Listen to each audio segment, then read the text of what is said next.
Sadnam aloha, everyone. Thank you for your patience today. I actually had to do a very Plutonian thing. This live stream's all about Pluto. I had to fix my toilet, right? Pluto rules the sewers and toilets and all that kind of stuff, the things that we don't want to look at. So let me, first of all, put your, if you want to, put your name and where you're logging in from. And, well, not your name because we're going to see your name, but where you're logging in from and your type, your human design type, if you know it. And if you don't, always go to the information box and you can get my free chart to know your type. It's always good to have your chart on hand too, because you're going to learn more about your design just through following my channel. And you can also put your zodiac stuff too, right? Your sun, moon, or rising. That's always of interest too, or in your profile if you know that too. Okay, so as we go into the types, you pipe up and say, I'm a manifester, I'm a projector, I'm a reflector, whatever you are, especially the reflectors. Okay, so let me share my screen here. This one right here, right? Yeah, get this out of the way.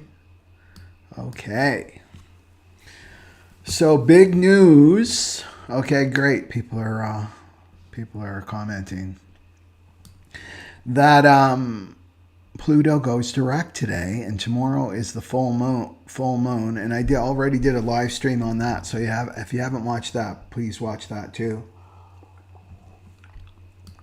Right? So Pluto. So just a reminder here, there's 65 million neutrinos that are passing through your thumbnail every second. The neutrinos are what this whole thing is based on, the human design system. So a neutrino is a subatomic particle that has weight, okay? And it can travel through solid objects. So the fact that it has weight, it means it carries information, right? Because we live in an information field. And basically we're living in a neutrino stream, right? So this is like navigating the neutrino stream. This is what this channel is all about. And 70% of the neutrinos are coming from the sun. And there's so much solar activity. This is what the ancients warned us about, to watch the sun. Because when we see the sun start to have more and more activity, that means that we're coming closer into this great transition, right? Into the age of Aquarius, the golden age, the Sat Yog, right? The yogis call that. And there's been a lot of solar flare activities, right? So the imprint of the neutrinos is this chart. So you've got your natal chart, just like astrology, but you also have the transit chart. So this is what I'm talking about today. So Pluto goes direct. So what's the big deal? What's the big deal about Pluto going direct? Well, it's been retrograde since April of this year. Okay, and Pluto's generational. It takes 21 years to move through each zodiac sign. So this is the mandala, okay, the mandala of the chart. So you get a sense of the movement that we're tracking here. And it's 3 years in each gate. That's what these numbers are, right? Each gate. And then it takes 248 years to move around the mandala, like a complete orbit. So, of course, we're not going to have a Pluto return, right, in this lifetime. We're not going to live to 248 years, not in this physical form anyway. But so when it ingresses, which means it goes into another sign, it's a big deal. So look at... it moved in Capricorn, just to talk about the zodiac. It moved into the sign of Capricorn in 2008, and it's been there ever since. So reflect back in 2008, what was going on for you, right? You probably had some big shifts happen in 2008. I'm a Leo sun, Leo rising, Taurus, I'm a Taurus sun, Leo rising, Leo moon. That it took place in my 9th house as a Taurus, right? So that's the 9th house is all about spirituality. It's your belief system. It's travel. It's exactly what happened. I moved out of the city. I became a gypsy, right? Moving from place to place. Got really in tune with my own connection to the divine, right? Not somebody else's. And became a teacher. We're like really committed to becoming a teacher in 2008.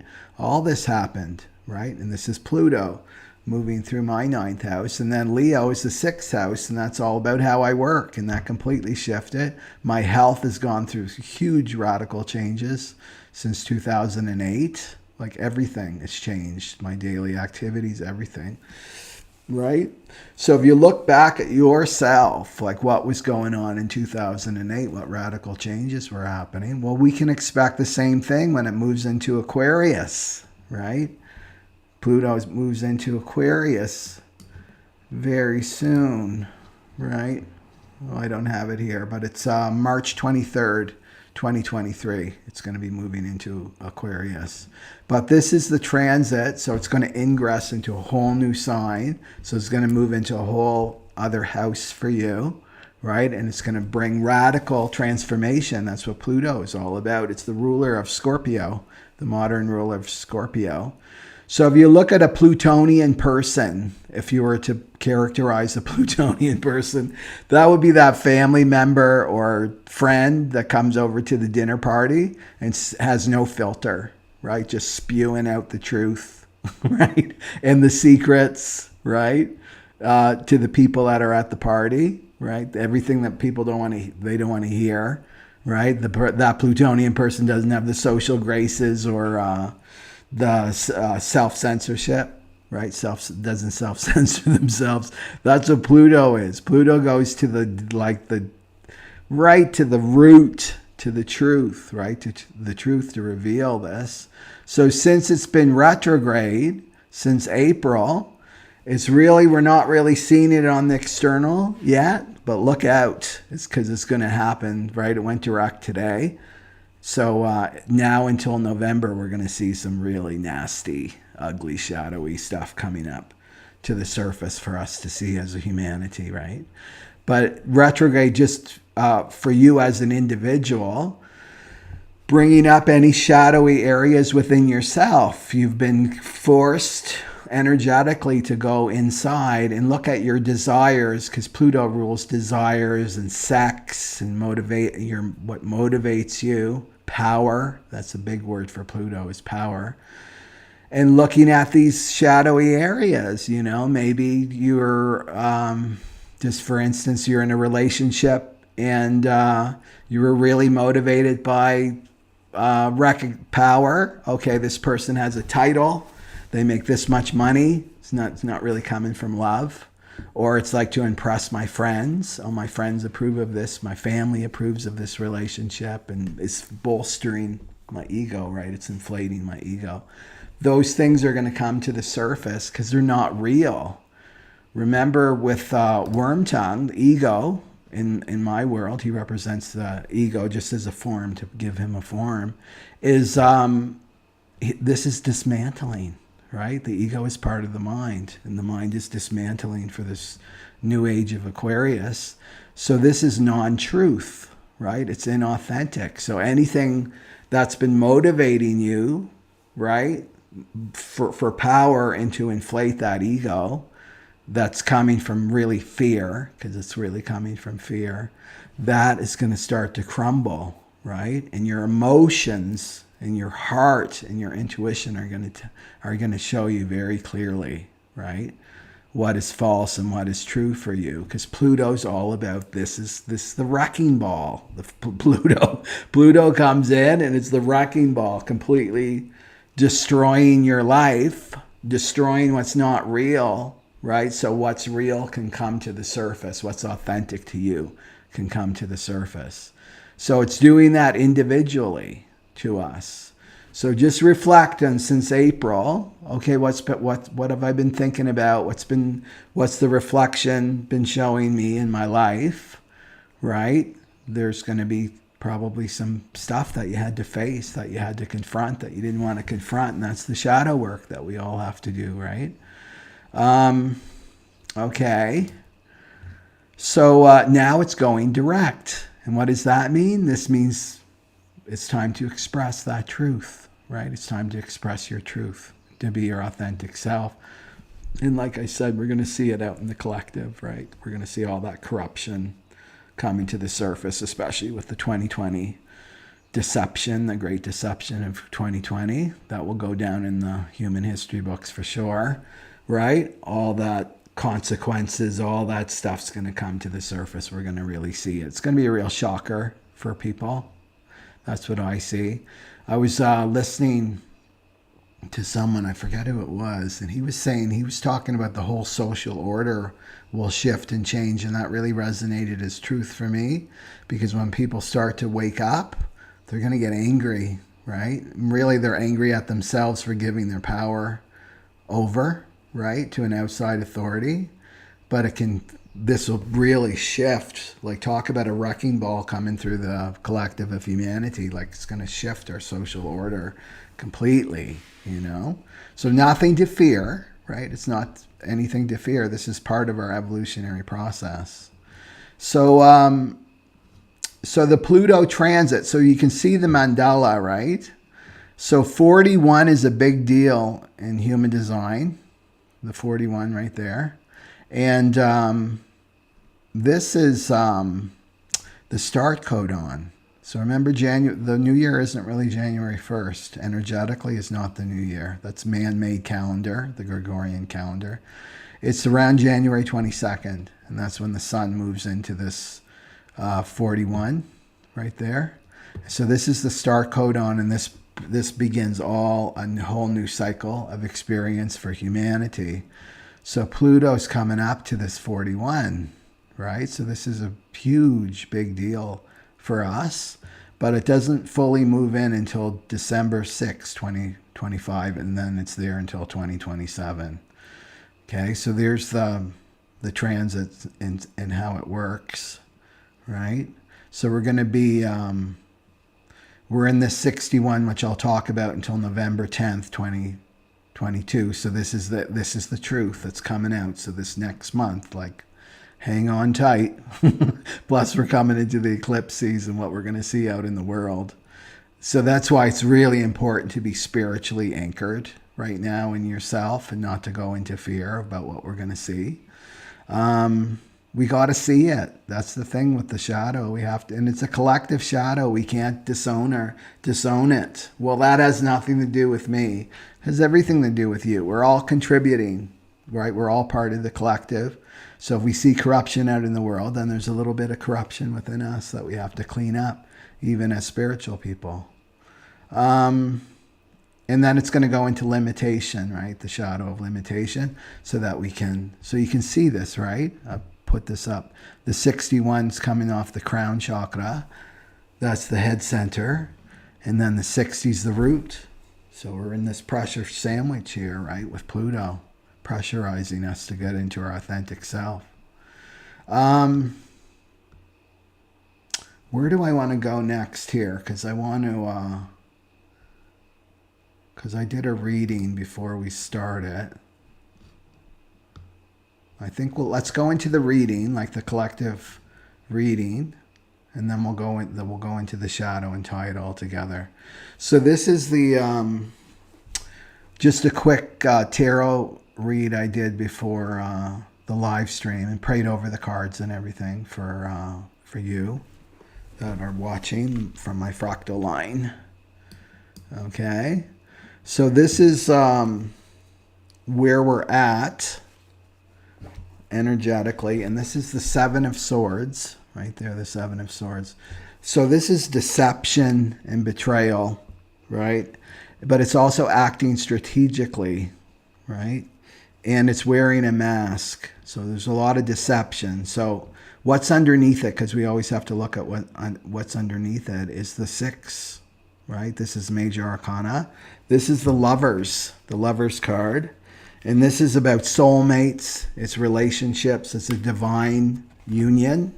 It's not going on Tinder and, oh, this person looks really good and I'm going to hook up with them or whatever, right? They got a good job. They're making money. They look cute and stuff. This is the divine is Tinder, right? The divine is bringing you together. This is divine union.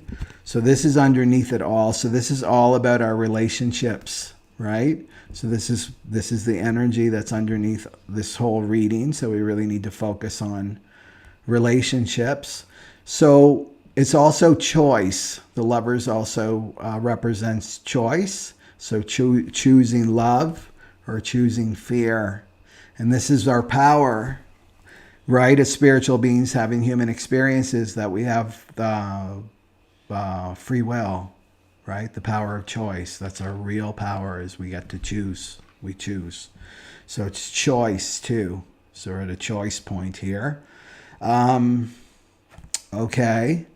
So the Seven of Swords is the deception. That's where we're at now. And strategic, because this is the old way, the cross of planning that we're leaving. It's all about leftness, right? Using our logic, making decisions from the logical brain, right? Well, this is how this works, and this and time. It's all about time. And so what not to focus on is the Star. So that's another major arcana card, right? And the Star, what is this saying? It's saying that this is already, the divine is saying this is already taken care of. Like, don't be acting strategically to have your wish fulfilled. This is about a delayed wish fulfillment. It's like wishing on a star, right? Wishing on a star. It's about healing. It's about faith. It's about hope, right? So really, to me, it's about these unions, these divine unions. This is the relationship year, right? The divine unions are coming together now. So the divine is like, don't worry about it, and don't go into the Seven of Swords like I got to be strategic and I have to be manipulative and deceptive in my relationships. How I get my relationships, I have to manipulate. You know, that's a big word for the Piscean relationships. Acting strategically, I got to pretend that I'm this person when I'm not really this person, right? I'm going to be whoever they want me to be, right? This is like what the divine here is saying, is like to drop this strategy, that it's all coming together, and you don't need to focus on it. What do you need to focus on is this Page of Wands at the top, right? And this is about inspiration. Right? It's about inspiration. It's about taking action from an inspired place. This is like the beginner's mind. This is the curiosity, right? I'm ready for this next adventure. I'm open. I'm open-minded, right? I'm letting go of this past, right? The Seven of Swords strategy. I'm the free spirit. So in terms of relationships, because we go back to the Lovers here, it's about defining what relationship means to you. So this is even if you are in a relationship, because somebody asked me that the other day. I feel like a lot of people that come to me are singles, though, that this could be an upgrade to your relationship. But I really feel like this is new, right? It's new relationships. That you get to define what that is. You get to let go, because what's before the Lovers card is the Hierophant card, and that's all about tradition. It's about the past. Well, this is what my mother's and father's relationship was, and then my grandmother and my grandfather's relationship. So it's like letting go of all that tradition and cherry picking. Like, okay, well, I like this part of it, which is commitment. Like, that's a good tradition to keep. But I get to define, me and my partner, we define together what this new relationship, because this is all about new, it's creative. I get to define that, right, with my partner now. I'm not going to go through what was done before, because it's really about letting go of the past now. That's what we're in, right? We're in this letting go of the past. And I was meditating on that the other day. It's like there's this duality, because we live in a plane of duality, and there's this. Because you look at Saturn, Aquarius, the age of Aquarius, the ancient ruler of Aquarius that people don't normally think of is Saturn. Saturn is the ancient ruler of Aquarius with Uranus. So Uranus is all about innovation and new future going forward. And then there's Saturn, which is about tradition and holding on to the past ways. And like there seems to be this battle out in the world now. It's, you know, the Saturnian people. We want to go back to how it was before. Go back to these values that we had before. And then Uranus is like, screw that. Let's just drop all that and let's just go forward with this transhumanism, right? Like there's this, that's what I see in the battle here. But where the power is for us is this, right? Because we're moving into this cross of the sleeping phoenix in 2027. That's what we're feeling. Is there's this is all about rightness and receptive. It's leaving leftness, which is strategy, right? Strategizing, like using the logical mind, and this is like in the now. So there's no, the past, the future. It's like, no, the power is here in the eternal now, the present moment. And that's what we're being called to be, right? Moment by moment by moment. So that's what I see that Page of Wands is about too. You don't need to figure it all out. Do you know what I mean? In terms of your relationships with the Seven of Swords, you don't need to strategize it all out, you know? It's about trusting moment by moment by moment. Because this is about control. It's trying to control the process and control the divine, right? By strategizing something in the future. So about being in the present moment. And then the overall here was at the bottom of the deck is 8 of Cups. You can see her. She's got her suitcase and she's walking away. I'm walking away. And 8 of Cups is I'm walking away from bad relationships. So maybe you've been sitting in this with yourself. Maybe you've been lying to yourself about a situation that you've been in. A bad relationship that you've been in. You've been in this, you know, your partner's been betraying and cheating on you and lying to you, and you're finding all this out because it's the Pluto and the 61, right? All those dirty secrets need to come out. And the 8 of Cups is like, it's time to walk away. You've invested so much emotions and you've been beating your head against the wall with this bad relationship. It's time to be packing your bags and moving on, like metaphorically, right?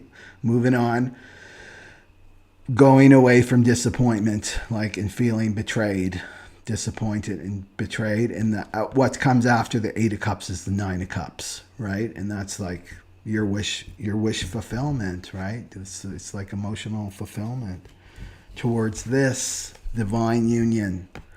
So it's interesting too. I just want, because somebody mentioned, will you talk more about the 6-line people, the 6-line profile?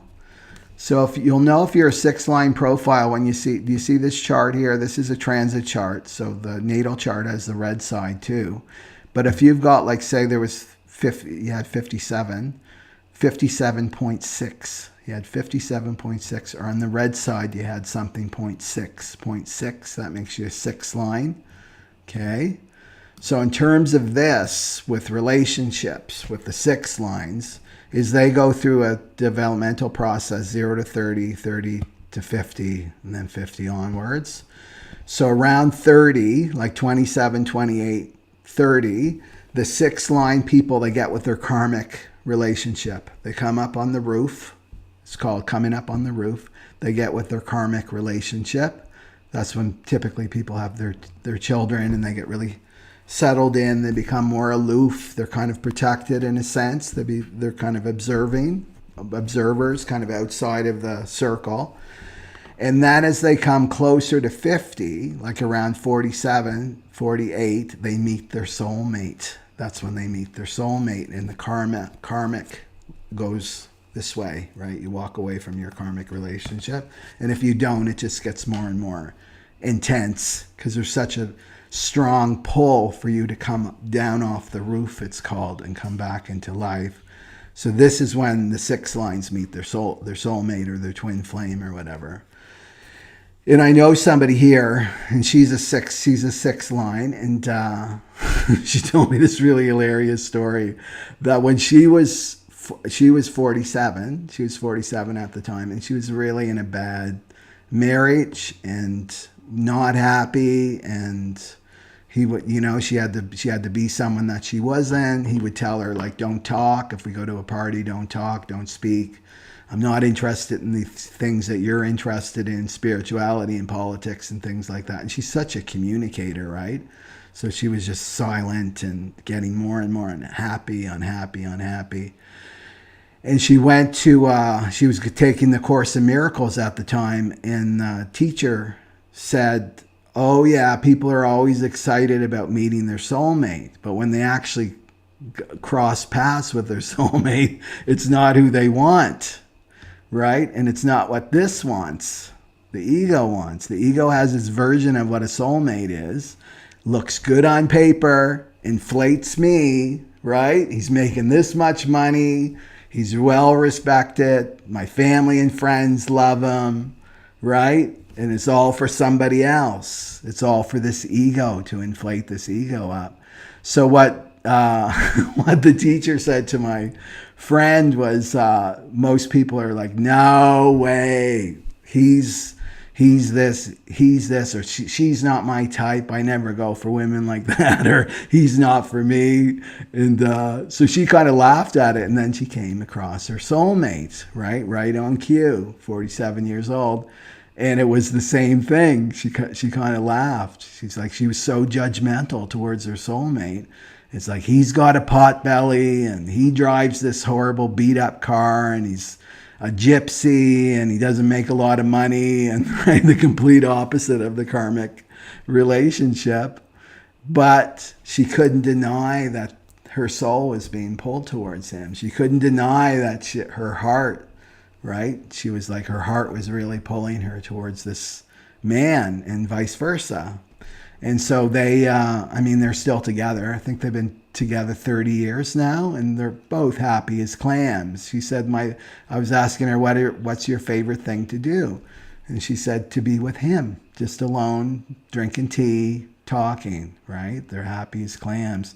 So we got to watch this with, okay, the divine has given us a gift, but are we letting our egos choose? Or are we letting our heart and soul choose? Because your soul knows what's best for you. Your soul knows what you need. The ego doesn't know what you need, right? So just to keep that in mind, especially if you're a 6th line, right? To just trust your heart, right? And your intuition. So let's go to the challenge. And this makes a lot of sense because there's always a challenge here. Yeah. So the divine is saying everything's working out. So don't worry about this. Don't be strategizing and manipulating and trying to interfere with the process with your mind and ego. So the ego card, this is the challenge for this Pluto reading, is money temptation. It's called money temptation. You can see the mouse trap and then the bills in there. So this is, don't get caught up getting distracted, because this is the ego's favorite one to pull out, is money, right? Because this is the promise of false security. This isn't real security. Money's not real security at all. So this will be a spiritual test by the ego. Well, how is that going to work, right? Like my friend, if she looked at that, well, he didn't have 2 nickels to rub together. She didn't go into that space. She trusted her heart. And they've never had problems with money whatsoever. And she's so much happier. And the karmic was all about money. It was all about the material. It was about image. He wanted the trophy wife, right? He didn't want the spiritual depth. So so this is the challenge, is the money.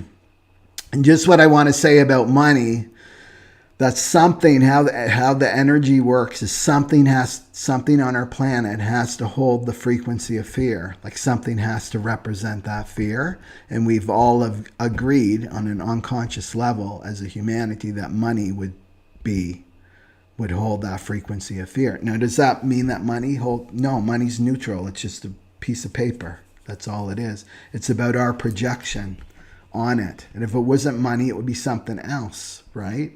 So our true security, Pluto will tell you this, cannot be in a piece of paper. That's not our true security, right? Our true security is within, with our soul. That's our true security. So this is about having faith in the divine, not having faith in money, right? Anything out here comes and goes. That's the universal law. Whatever we see comes and goes. What's permanent is what is watching things come and go, right? That's your soul, your eternal soul. That's what we're coming back to, the eternal now, not the past, not the future, but the eternal now. So this is about having faith, right? And so many people have sold their souls for this, for pieces of paper. And this is what we're going to see. We're going to really see it come out. We're already starting to see it. We're going to really start to see it in this next month, right? What people have traded in, the eternal, for a little piece of paper. It's crazy, right? So you don't want to fall for this trap, choosing security over love. And that's what the Lovers is saying. It's making a choice. Am I going to choose fear, money, the promise of money and security? Oh, that person has money, right? I'm going to choose that. What are you choosing? You're choosing fear. You're choosing an illusion, a delusion. It's not going to make you happy. You're going to be in this loop again, right? And then you'll be at the 8 of Cups moment again, right? It's the test. And if you don't do it in this lifetime, you'll do it next lifetime and next lifetime until you get it. Oh, I'm going to choose love, right? So when you choose love, the cosmic joke is money chases you. Money will chase you when you choose love, when you choose the divine, right? And the Page of Wands is saying that our whole definition of love, we don't know what the hell love is on this planet, right?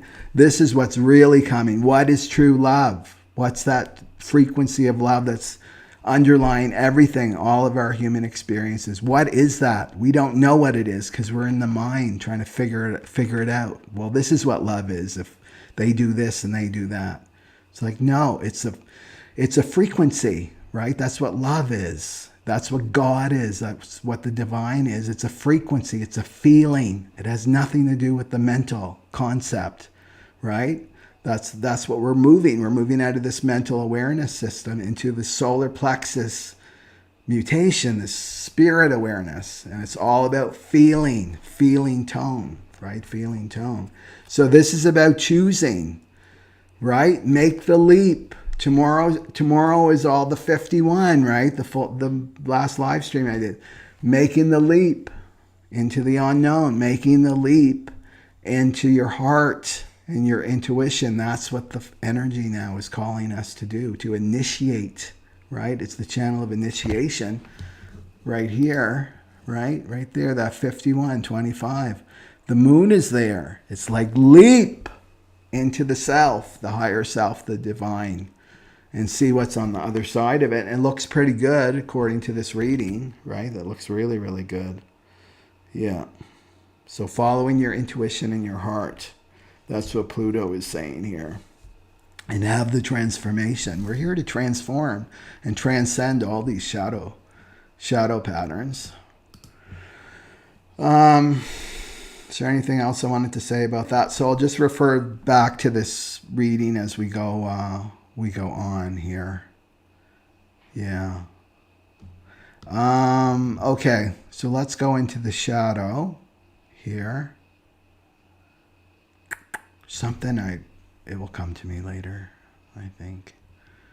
So this is the layer of awareness we're moving through, right? The physical, the mental, emotional, and back to frequency, right? That's what we're headed, but we got to deal with this emotional. I know what I wanted to say.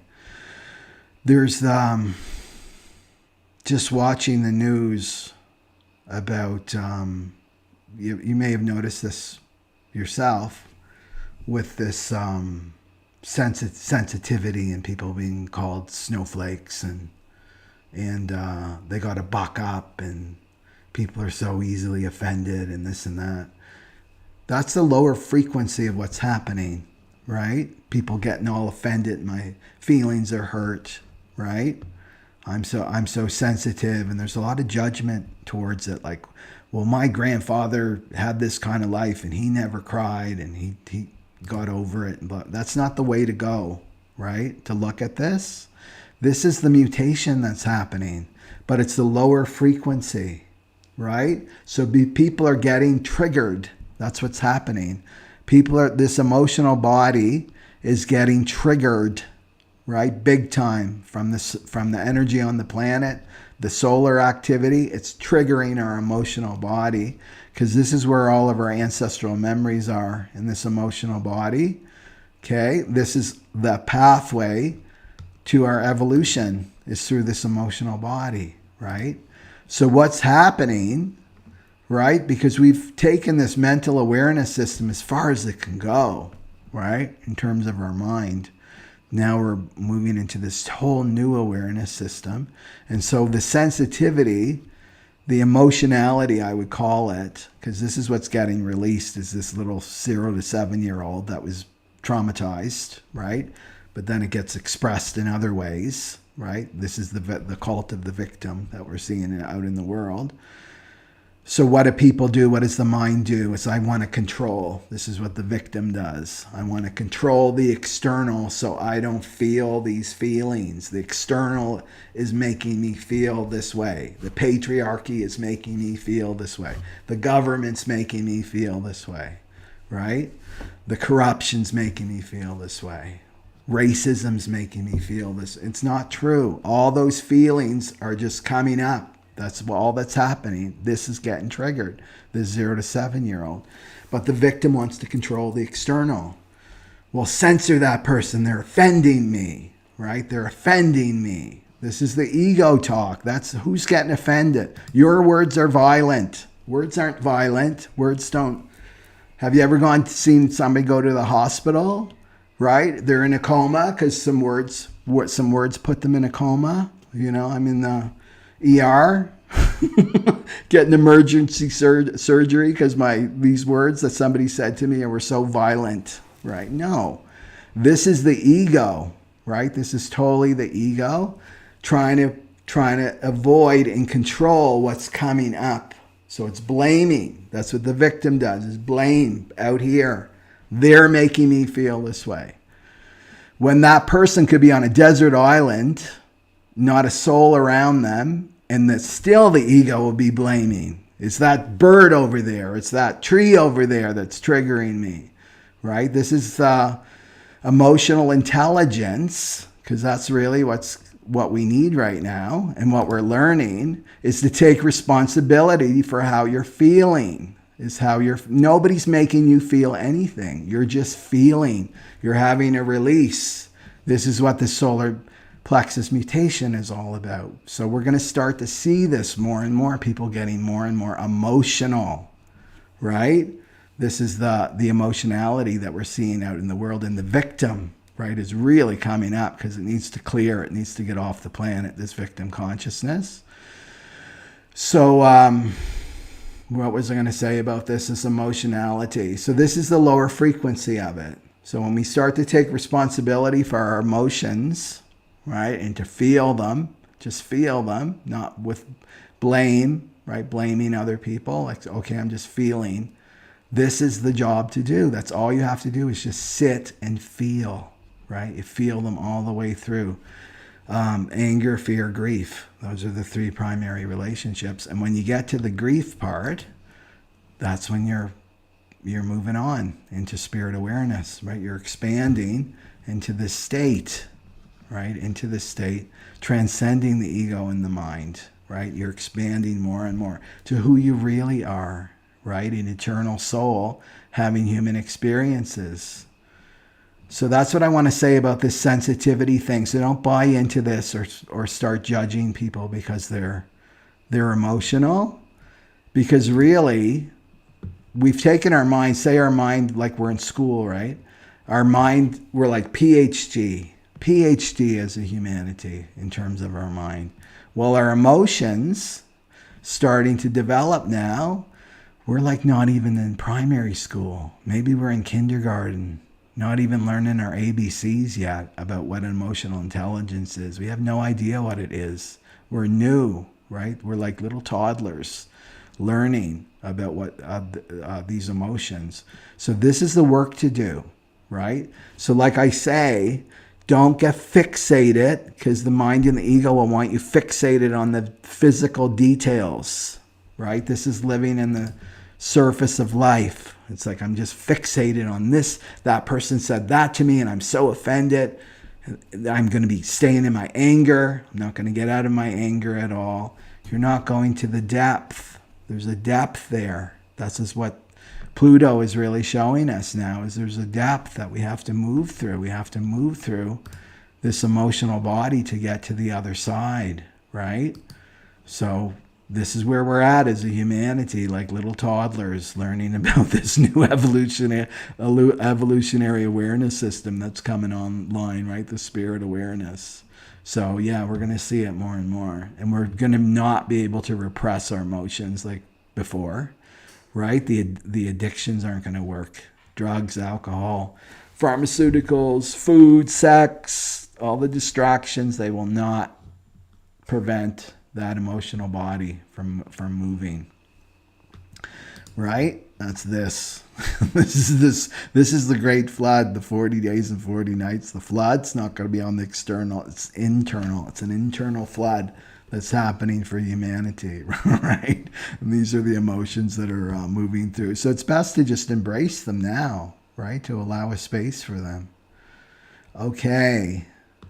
So let's get to this shadow of psychosis. So it's 61, and I've talked about it before. There's Pluto, 61.6. It's the shadow of psychosis, and it's the gift of inspiration. And you can see it's coming off the head center, right there on the top. This would like to be the crown chakra. So what's the shadow? So the shadow, for shadow work, right? The shadow is just releasing. It's a global transit. Remember, so it's going to really affect all of us on the planet, and it's been there for a while in the 61. So this shadow wants to know why, and if you've got the 61, you can relate to this. Why? Give me the proof. I need to understand. So it's trying to understand your life and reality through the mind. And it's using knowledge, which is just collecting facts and figures and logic to navigate through life, right? And remember that this is a dangerous place to be now, right? Is this mental awareness system that we're leaving behind, right? Because we're moving here. You want to stop thinking your way through life. You want to start feeling your way through life. This is what you can trust, you know? So the why, give me the proof, cling to the old and outdated ways, right? Dismissing the mystery, right? This is the gate of mystery. What can't be seen, dismissing it, right? Trying to explain it away. You have a dream, like a visitation or something from some entity from another realm. Well, you explain, oh, it was something I ate. Right? You hear this all the time. Oh, something I ate. It was indigestion, right? Oh, that wasn't real. It was probably the wind, right? It's trying to explain it away. That's what the shadow is. And it's clinging to a philosophy, right? Or a belief system. And just being a surface dweller. I'm just going to live on the surface of life, right? Chit-chatty, and it's all that is, all my five senses, my emotions, maybe my emotions, some people know, my body, my mind. This is psychosis. That's the real psychosis. It's upside down world, right? Psychosis is to believe that this is all there is, right? You want to be living here in the deeper self, right? That's who you really are, not this surface. So that's what Pluto is like, breaking apart, right? With the wrecking ball coming in, breaking up our whole sense of reality. What reality truly is being expanded upon. Worshipping, it's about worship too. It's about worshiping something outside of you. So it's putting people on pedestals. We see this with celebrity culture. You can see this is all breaking down too, right? Since Pluto's been in the 61. People aren't falling for the celebrity culture anymore. They're not interested. I think they had the lowest ratings for the Oscars. Everybody used to watch the Oscars, right? People aren't interested in what celebrities have to say anymore, right? Or politicians, mainstream news. They're not interested anymore. This, we're seeing the breakdown. This is Pluto in the 61. So it's also deeply rooted to religion, right? The 61. And so worshiping, this is the biggest lie we've ever been told in the Piscean age, is that God is outside of you and that you need somebody in between you and your relationship with God, right? God, me and God and me are one, right? God is inside each one of us, right? So the shadow keeps us separate from that, right? So it's the belief that the 3D world is the only reality. That's the shadow. So this is how you'll know. Well, I need proof. I need logical proof, right? This is all there is. If you get in that state, then you're in the shadow state. And remember, I mean, this mandala, we go into the, because it's direct now, because it's been back and forth on the 61 with the direct, retrograde. Now it's like plowing through. This is a once in a lifetime thing, right? It's been moving through Capricorn. What's Capricorn is all the old traditions ruled by Saturn, right? The old traditions, it's government, all that stuff is being moved through. Pluto's like the wrecking ball. Like, no, lies. What's the truth? What's the truth? So this is a real time for you that I see is to really find and discover your own inner truth and start to live it, right? And start to live your own inner truth. What's true for you, what's authentic for you. And so, so the gift is inspiration, filled with spirit, right? That's inspiration. This is the muse. The muse is inspiration. So this is empty, becoming empty. Because you're much bigger than the mind. Here's the ego and the mind. You're much bigger than the mind. A lot of people get trapped in the ego and the mind. They just think they're this voice in their head. It's not them. They're much bigger than this, right? So it's being empty. This is, I'm sure you've had this experience, is, especially if you meditate, this space of like, there's no thought. There's just this emptiness. This is the gap. There's a gap between thoughts. It's like a movie. The frames, right? It's an illusion, right? Like a movie is an illusion. It's just these single frames strung together. Well, the gap is what's true. And the gap is what's between the thoughts. And that's you. So this is the gap here. That's why meditation and sadhana is so powerful. It gives you a relationship to your mind and your ego. So you're in the gap. This is you. You're the gap, right? So you're not ruled and overcome by your mind. So it makes you creative, inspiring, and patience. And you need a lot of patience, right? To unlock this shadow of psychosis. And able to live life without answers. Right? Live life without answers. And this is going to dismantle your way of thinking. Like, I don't need to know. And I know this if you're I have an open crown myself, open head center, open ajna. If you have that natally, then you have to really watch this conditioning. And it's like, I need answers. I need answers for this. I need resolution for this. You got to just let that go. It's a pressure. It's a mental pressure to find the answers. You don't need that, right? And this is going to dismantle your way of thinking, because you're not going to think when you're because this is also connected to the 24. If we go back up here, the 61 and the 24. The 24 is not activated. Also, they be colored in there.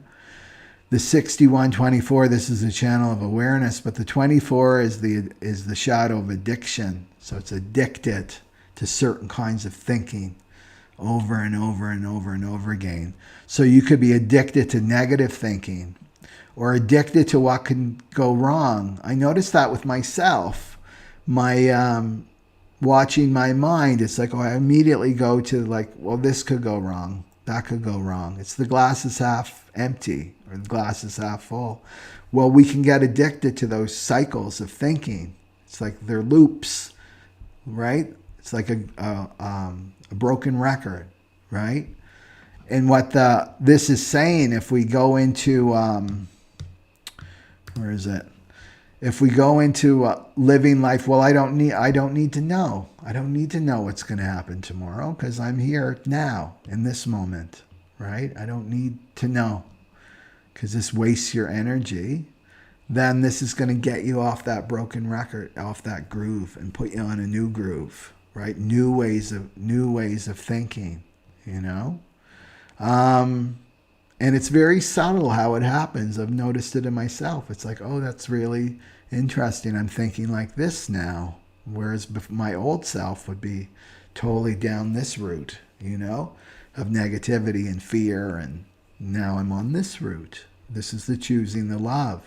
So it's like every day. It's like a discipline, right? Discipline is doing something every day, and suddenly it will just shift, and it won't be this radical, ba-da, in the parade, and the ticker tape, and in the balloons, and the rainbows. It's just going to be really, really subtle. It will just be a subtle change. That's what this is saying. And Pluto has been working on us as a humanity for a while right now.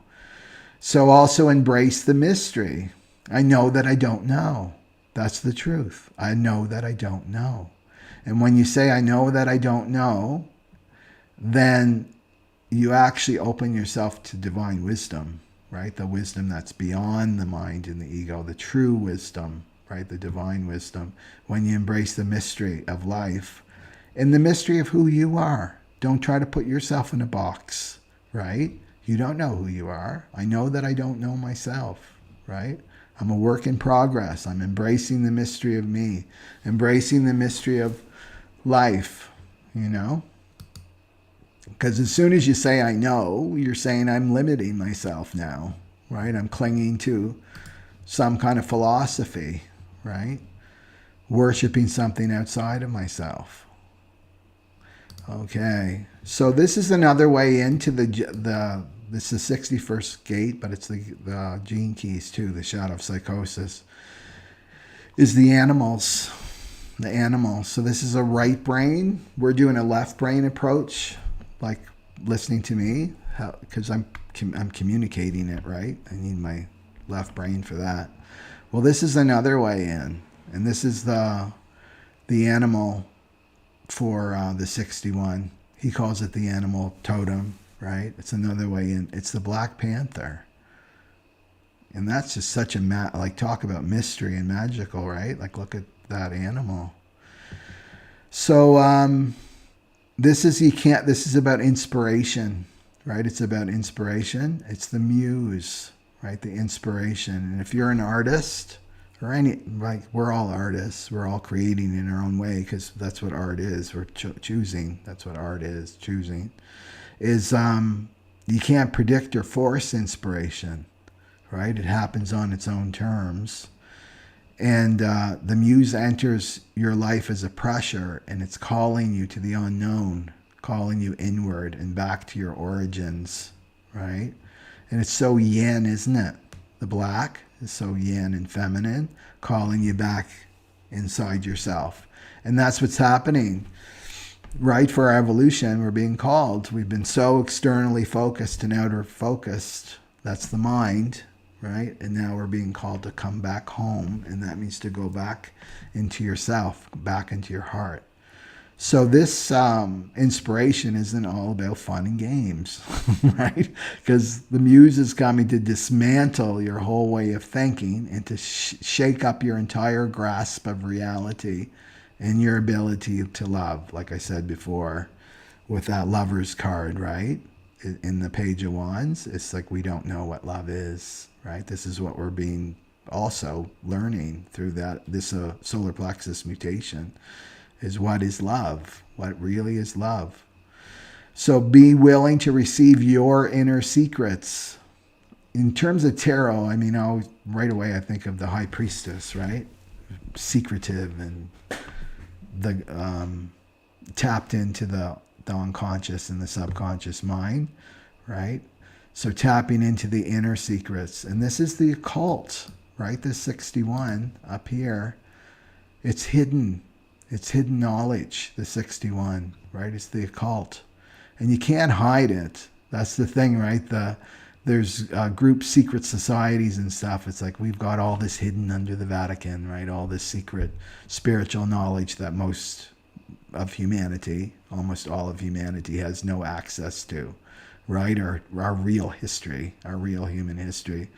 Well, you can't hide it because it's not physical. It's inside each one of us, right? It's within our DNA, and that's what's being released, right? This is this mystery, the occult, is being released now. Especially now, is like Pluto's like coming back, right? For this next month, that downloads will happen. I've been talking to people, and like, it's amazing. All these downloads have been happening with me, and these dreams I've been happening. Well, this is trying to reach you, the muse, right? The inspiration. And then embracing the mystery all around you. This is the magic's coming back, right? The magical universe, and we all remember it, right? We can remember it. If you go deep within, you remember it. So just to say, if you can't feel the muse, know that the muse is working behind the scenes, right? So not looking for spirit or God outside of yourself, be spirit. So this is Satnam, right? Satnam is not, namaste is I recognize the light in you, right?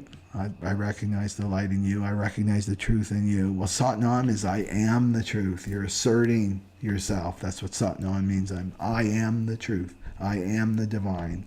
Whatever's going to come out of my mouth is truth in the best way I know, right? Satnam. That's why we greet one another with Satnam. So that's that. What else did I want to say?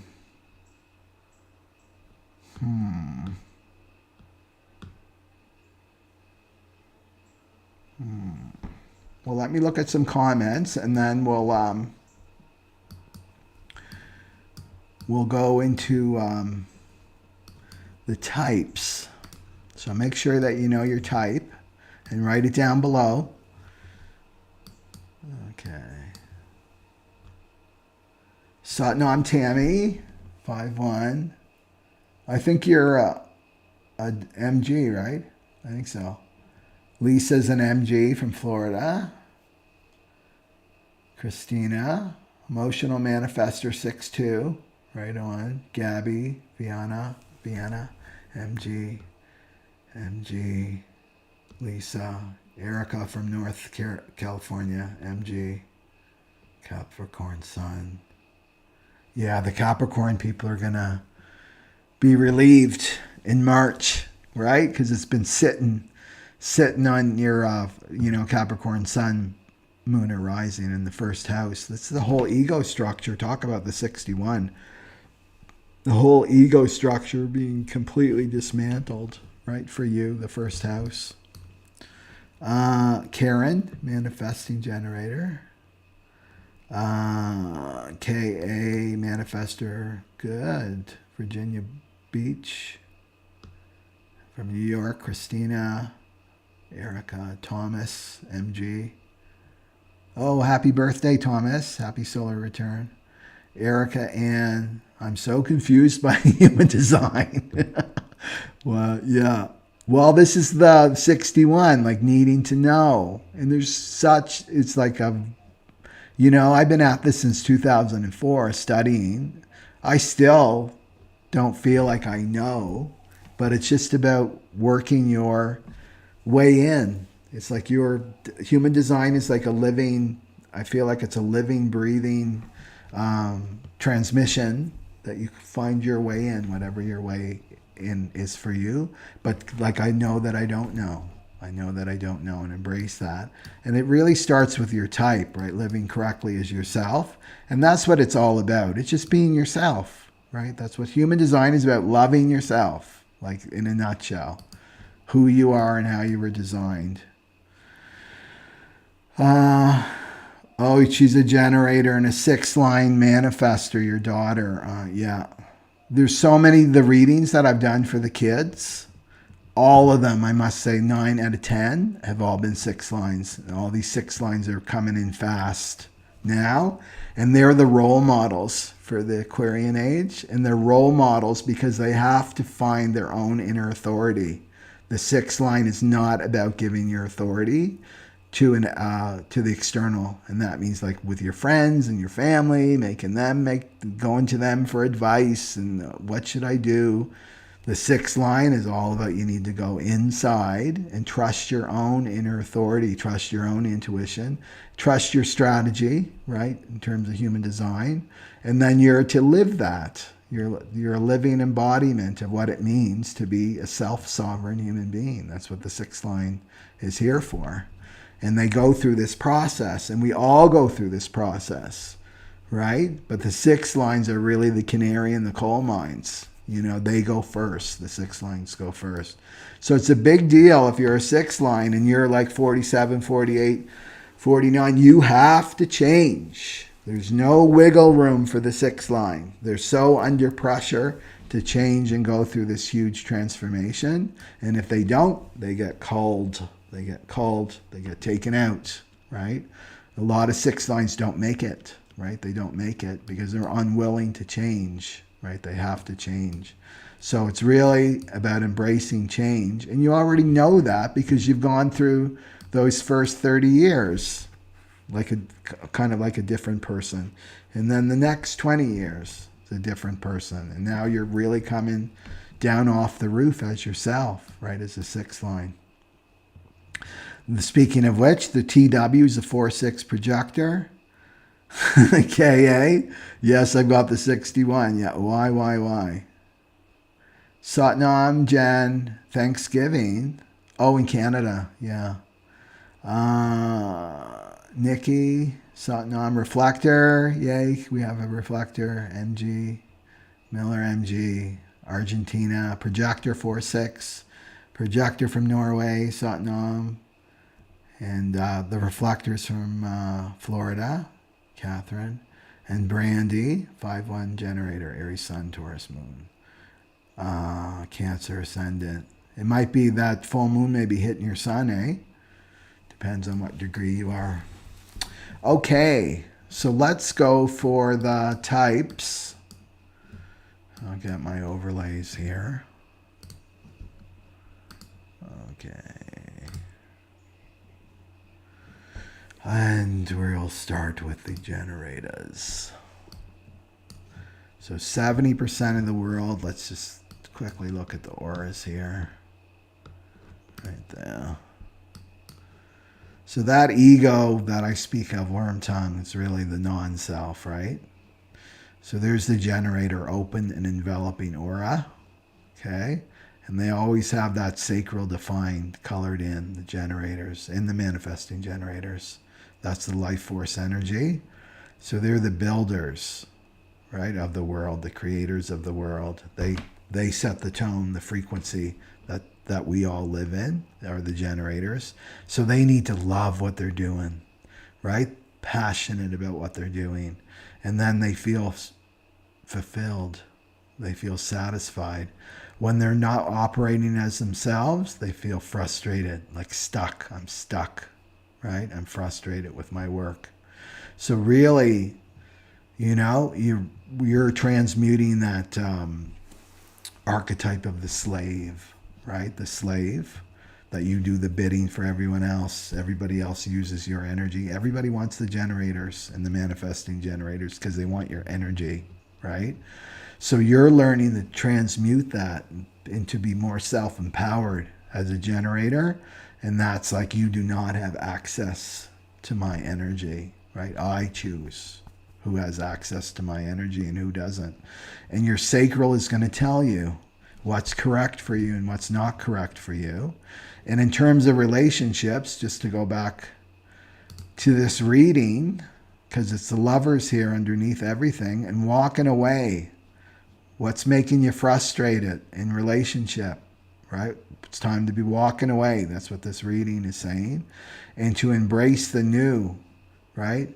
But how will I know? I might make the same mistakes again like I did in the past. That's what the Seven of Swords is saying here, right? I got to be strategic. I can't make those mistakes again. Well, the mistake was you didn't listen to your sacral, probably, right? So it's about listening to your sacral. In terms of your relationships, are you getting the zing, right? Is your sacral saying, yes, this is my person? Or no, that's not my person, right? So to keep that in mind, not in mind, but or to remember, right? So that you remember that. Okay. So let's do some cards for the generators.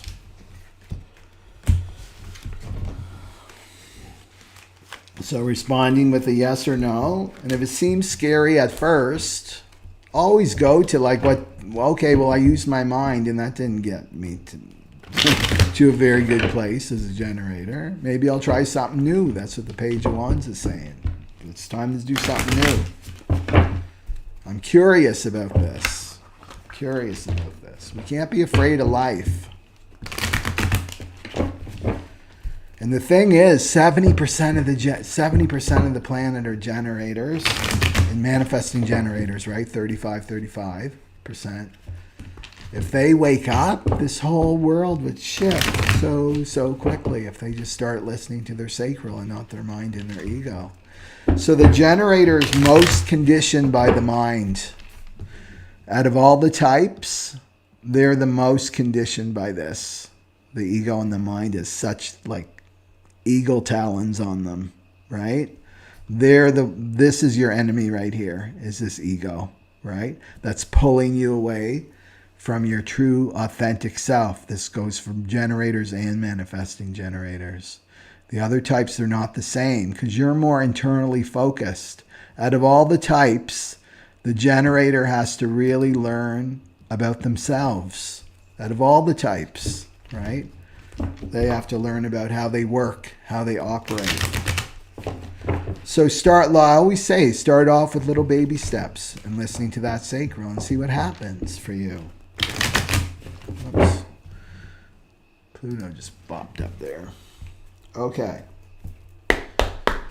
So what's the card for the generator? What's the generator need to see?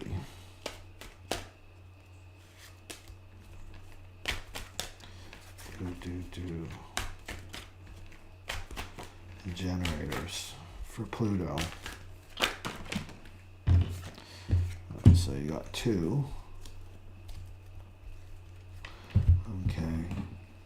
So you got the 9 of Swords. That's all about the mind. And this is the up at night worrying, right? It's anxiety, it's worry, it's fear, it's suffering in your head about something.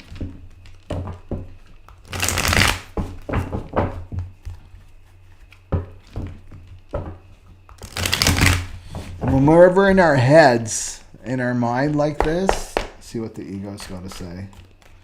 It means we're in time. Remember, we're moving out of time. The mind doesn't understand that because the mind lives in time. So you're either worrying about the future or you're depressed about the past, reflecting about the past and the mistakes you've made, and you're not in the present, right?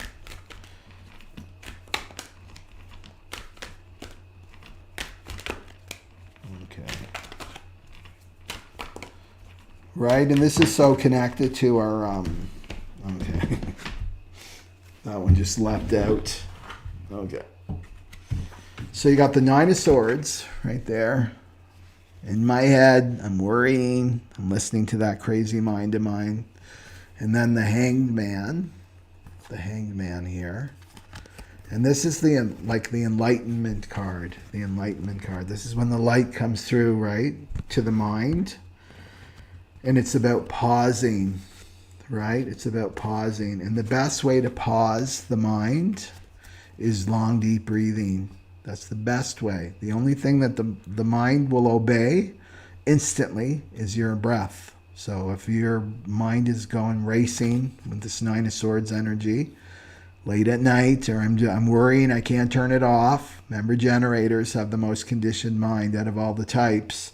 Then I'm going to pause, and I'm just going to, okay, my mind is going crazy right now. I'm going to pause, and I'm going to do some long, deep breathing, and I'm going to let go of control.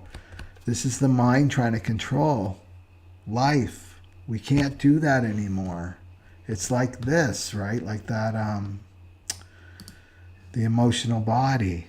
Because remember, the emotions are affecting our thinking and our mind. So if your mind starts racing in this Nine of Swords energy, you need to pause, do some long, deep breathing, and you're going to feel like, oh, there's emotions up for me. I have a lot of fear right now, right?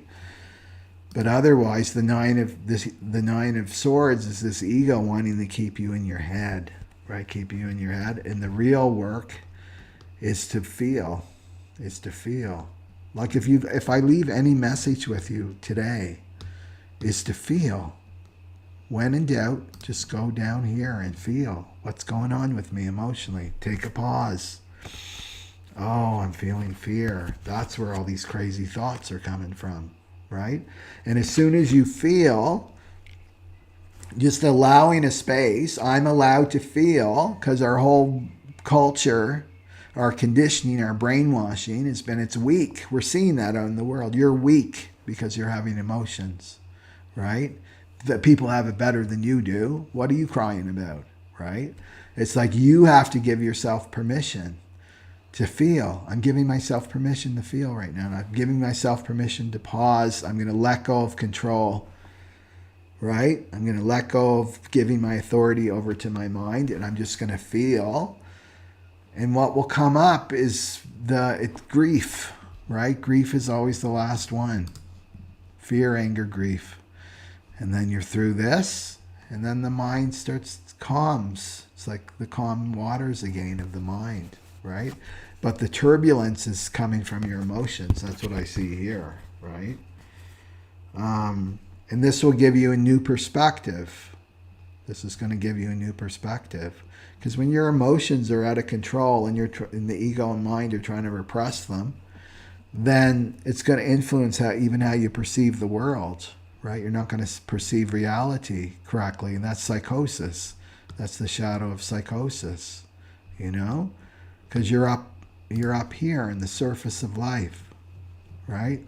Where it's all craziness up here, but not down here in the deeper self. That's where you want to go. This is enlightenment, right? The Hangman is major arcana. That's enlightenment. And will give you a whole new perspective on your reality. It's about surrender. That's a magic word for generators, and is surrender in manifesting generators too. Out of all the types, you just surrender to life, because all you need to do is respond. Life comes to you. You're the flower, right? Life comes to you and you respond with a yes or no. It's about surrendering to life, not surrendering to this mind, right? The mind wants you to do something.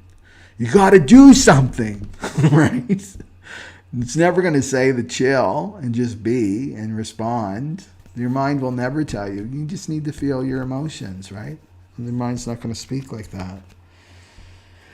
And then for the ego card, you got the know-it-all. You can see here, there.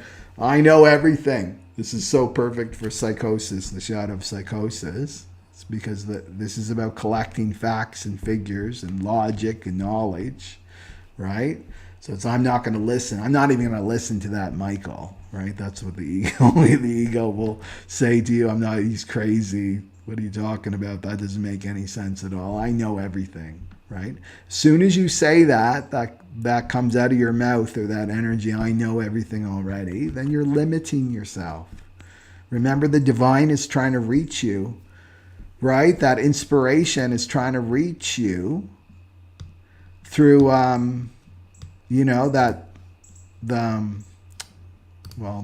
the panther, trying to reach you when you empty yourself. If you're not empty, there's no room for inspiration to come, right? You lock yourself into a box. You're limiting yourself. The ego wants you limited. Doesn't want that inspiration reaching you. This is the divine. It's the creativity, right, reaching you.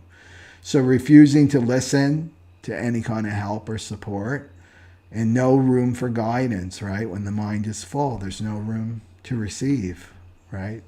Creativity and inspiration. And I feel like that's what's trying to reach you, but you're in this Nine of Swords energy with the anxiety, like going the back and forth and listening to your crazy mind. But the secret here is this, to pause, right? Pause. So in terms of the overall reading, right, is choice. You want to choose, right? I'm choosing to feel. I'm choosing to do long, deep breathing right now. I'm choosing to pause. I'm choosing to surrender and just give whatever I'm anxious about over to the divine, you know? That's your choice. And that your wishes will come true, right? With the star over here. Yeah. And not that this is so the mind and ego too, right? The strategy and the deception and the lies, things like that. And you're lying to yourself when you think that you're only these five senses, and right? When you only think that you're the five senses and the emotions, the mind, body, and that's it, right? You're lying to yourself. That's what psychosis is, and that's what that Seven of Swords is too. So it's saying to be open-minded. Just be open-minded and try new things. The Page of Wands is telling us that now. We have to let go of the old ways, of especially the way we do relationships, generators, right? Anything else for that? I think that's it. Yeah. And meditation, right?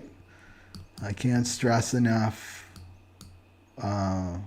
Yogi Bhajan's, if anything, and he said this himself, why he came to the West, is sadhana. I'm pretty sure that he actually said that. I don't have the exact quote, but, sadhana. If I leave anything to you, it's like to do your sadhana. That's the secret. And that gets you in that gap, right? Okay. Let's go to the manifesting generators. And they're also, the manifesting generators have the open and enveloping aura too. And they are even more susceptible to the propaganda of the mind than even the generators, because they can move so fast. And they can, if they respond correctly, they can come, they're like a hybrid of the manifestor and the generator. So they can manifest, So that's the propaganda out in the world, is like, well, if you don't like your life, like change it, like initiate, do something, get off the couch, make it happen, right? And that's the manifestor. That's for the 8-9% of the world, not the rest of the world, right? But manifesting generators can manifest, so they can. That's why they believe the propaganda, right, of the mind. Okay. So they're also responding with their sacral, the manifesting generator. And they need to slow down too. And the best thing for the manifesting generators is to make lists, like to-do lists. When you go shopping, always have a list on you. Will save you a lot of trouble, because they skip steps, because their mind is going so fast, right? They have so much energy, the manifesting generators, that they skip steps and they take shortcuts and they do this and they do that. They're not present, right? The non-self manifesting generator. So you want to have lists, and you want to slow yourself down. Slow yourself down. Okay, so what do we got for the manifesting generators? What do the manifesting generators need to hear for the Pluto?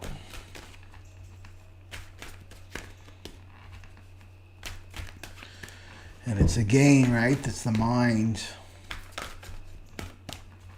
Listening to your sacral with the yes or no. Let's see here. Oh, that's interesting. So you got the star card, manifesting generators. And that's wish fulfillment. It's healing. It's hope. And it's the overall reading. It's not to focus on. But we'll see what the ego is saying. It's also Aquarius, right? The 17. And this is, there's the star, right? And it's in the overall reading too. Is the tower. Tower's number 16. So the tower is like the, that Uranus kind of the energy. When the tower comes in, divine intervention, something shocking out of the blue happens. Well, what comes after that tower event is a star, is the star card. Your wishes come true. So you may have experienced that, manifesting generator, something kind of shocking in terms of your job or living situation or health crisis. And now you're in the star energy. So it's about having faith too. The star is all about your faith. Faith in the divine, right? Not in the mind. Okay, that one. Oh, I was just talking about this too. Okay, so you got the glass is half empty card right there. This is the ego trap. So this is what I was talking about earlier. It's the addiction to negative thinking. It's addicted to negative thinking. So life is just, it's doing its thing, right? It's the movie. We're all watching this movie, right? But the ego and the mind are going to start judging life, right? So some event that in your life, and you're looking at it like that, well, this is why it's horrible. This is why you're listening to that ego and mind. This is why it's horrible. And this is going to happen. Remember, the ego and mind law is so good at this. The glass is half empty thing, right? So good at creating horror stories about what could happen, right? And especially in the future. So addicted to the negative thinking. So a pattern too with the glass is half empty about not getting your hopes up. And the star is like, no, keep your faith, keep your hopes up. Don't go into this mind. Well, I can't get what I want. I never get what I want. Life just doesn't work that way. That's psychosis, right? It's not embracing the mystery of life. Well, how's that going to work, right? You're not allowing for the divine, the inspiration to come in when you're in the glass is half empty state, right? And what it's really doing, if we go right to let's go to the root here. Don't get my hopes up. It's all about the emotions, right? There's some kind of emotions that need to release. Well, I got my hopes up when I was 5 years old about something, right? That maybe a parent, like my parents got divorced, and then I got my hopes up that it looked like my dad was coming back, and I got my hopes up, and I got hurt, right? This is where all this stuff can come from. You don't need the story. I'm just throwing something like a hypothetical at you, but all you do is need to feel it. It's like, why is my mind addicted to negative thinking? Well, it's trying to prevent these emotions to release, right? These emotions want to release. And it puts a block up to your manifestation. So when you're throwing negativity out, how's that going to work? You're saying you're communicating to the universe. Well, this manifesting generator over here doesn't want that, so, right? And it's writing a dark story for yourself, right? So authority, look at the word authority. It has the word author in it. We're writing our own story. You're interpreting, you're listening to this interpretation of what your life is. And it's false. This is the illusion. This is psychosis, right? So you want to open up to inspiration, and that's what this star is saying, the star card. It's like you've been through it already. You've been through some kind of tower moment, and now it's like, you right? The glass is half full. The glass is half full. Whatever I've been wanting and desiring, that's coming from a true place, because Pluto's been working on you, that's coming from a true, authentic place and not from my ego, is coming. It's arriving. It's about me keeping my faith and we're all, this is the spiritual test, right? To keep your faith, right? So just in terms of the overall reading, it could be relationships, yes. You want to choose. So the Lover's card, let's go to choice. Fear is the glass is half empty. That's fear. I'm not going to get my hopes up, right? I'm afraid. I'm afraid if this doesn't come through, I'm going to be so unhappy. And that this is the stories in your mind, right? Or am I going to choose love? And that's the star. That's what you're choosing, is the star. And not get in the money trap. The money is the fear.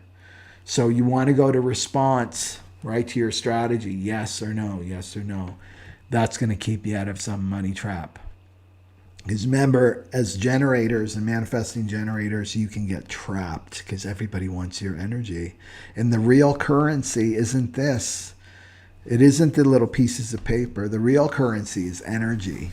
And you got all the energy. Manifesting generators and generators. That's what they want, right? So you want to respond with a yes or no.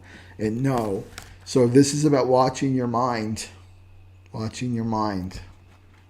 Right? Of all the types, the manifesting generators and generators have to watch their mind. They have to watch their mind. Because you're creating with that mind.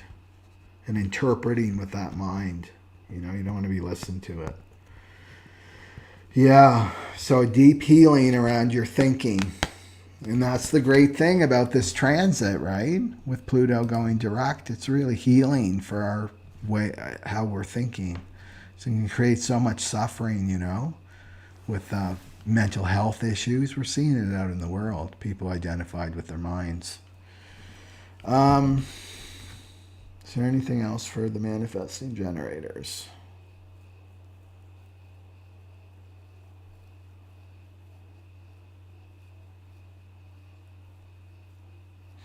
No, that's it. Okay. So let's go for the projectors. 20% of the world are the projectors, and we have quite a few of them here. If you're a projector, put that down in the comments, and your profile if you know it, and also your zodiac too is interesting to me. Okay, so there's the projectors. Let's see what we got for the projectors.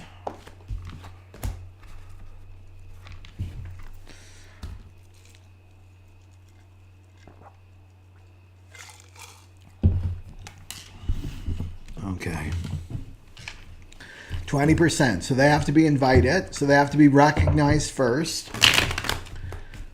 So let's pull up the aura. We all have these different aura types here. Right? So the projectors have the focused and absorbing auras. So we're here to guide. I'm a projector 2-4.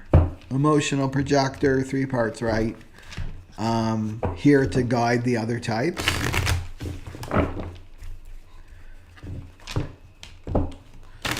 So we can take in a lot of information just to bring it back to that 61. And there can be this, like, I need to know, I need to master this system, because we are here to master a system. But it's embracing that you'll never know everything, you know. So you have to be recognized for your gifts and talents, and then invite it. So invite it to a place of living, a career, sole purpose you have to be invited to. And a love relationship, close friendship, you have to be invited. And you can see why you have to be invited, because you have that absorbing projector aura, so you really take in the other person very, very deeply, and that focused aura goes right into their G center. If you can see that yellow, that's the identity of the other type. You can see people like right through them.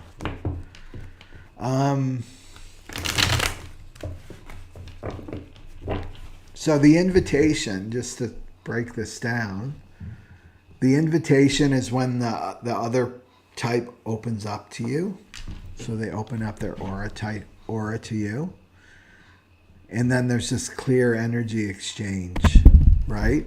But if you're not invited and you got that gun, it's like a gun laser, right? Your aura as a projector doesn't feel pleasant to these other types.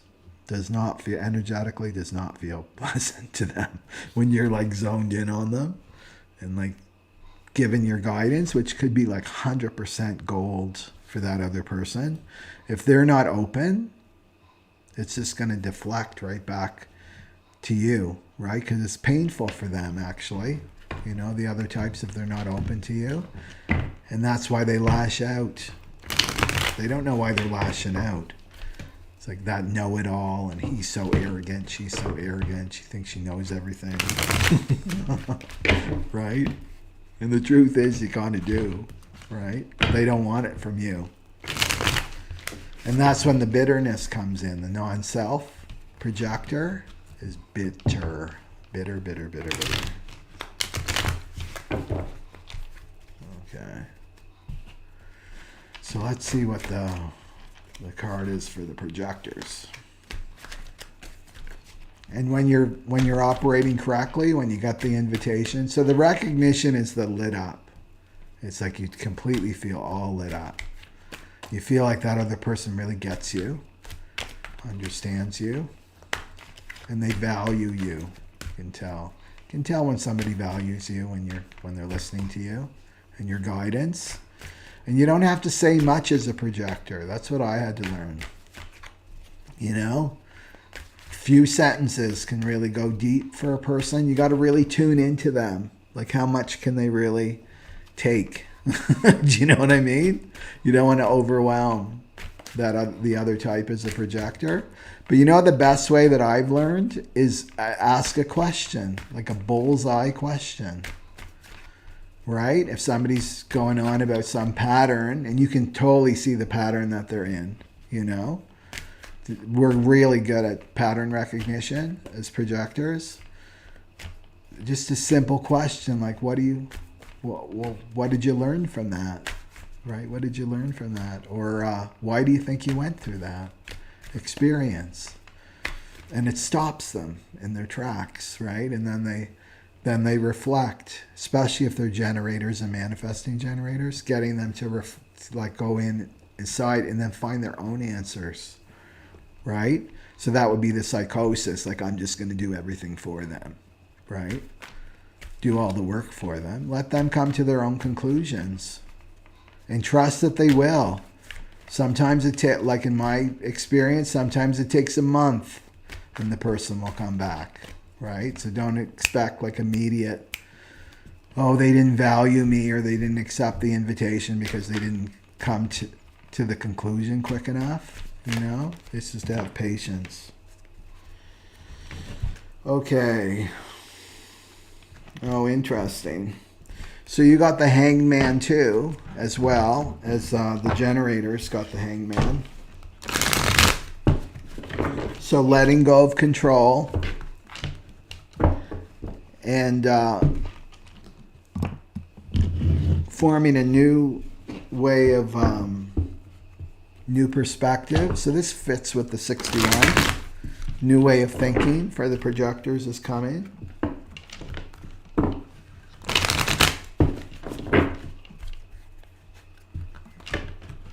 And then you got the Page of Pentacles. So let's see what the ego is saying. So this is an opportunity, an offer that's coming. So this could be a relationship just because it's here for the projectors. Remember, you have to be invited to relationship. It's really key, right? That you don't go off with the first one. You know what I mean? Like in terms, because it's the Lover's card here. Is to take your time. And you know, as a projector, it's really difficult to disentangle from someone. I noticed that myself when I'm in someone's auric field and they're really into me. It's like I can't move. Have you ever had that experience as a projector? It's like they're holding me. I feel like they're holding me.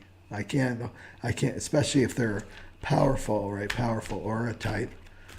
That I can't move. I have to stand there until they're done with me, in a sense, you know? Not that I'm a victim or anything. It's just an energetic, right? And so that's what I surrender, because this is about surrender, right? That there's some energy exchange that's happening that's benefiting the two of us. You know, it's not uncomfortable. It's not an uncomfortable feeling. It's just mystical. It feels mystical. Okay. So let's see what the ego is telling the projectors. So the Page of Pentacles can be a financial opportunity, but it's something in the material world because it's a pentacle. And it's good news. Okay. The Page of Pentacles is also about skills. So it's like the student. So you know, as a projector, you're not here to work, you're here to study. So hopefully that you've been invited to something. Like, just go with what you're passionate about. That's what I tell the projectors. Like, study what you're passionate about, and you'll eventually be recognized and invited. Okay, what do we got here? The ego's not quick to release here. What do the projectors need?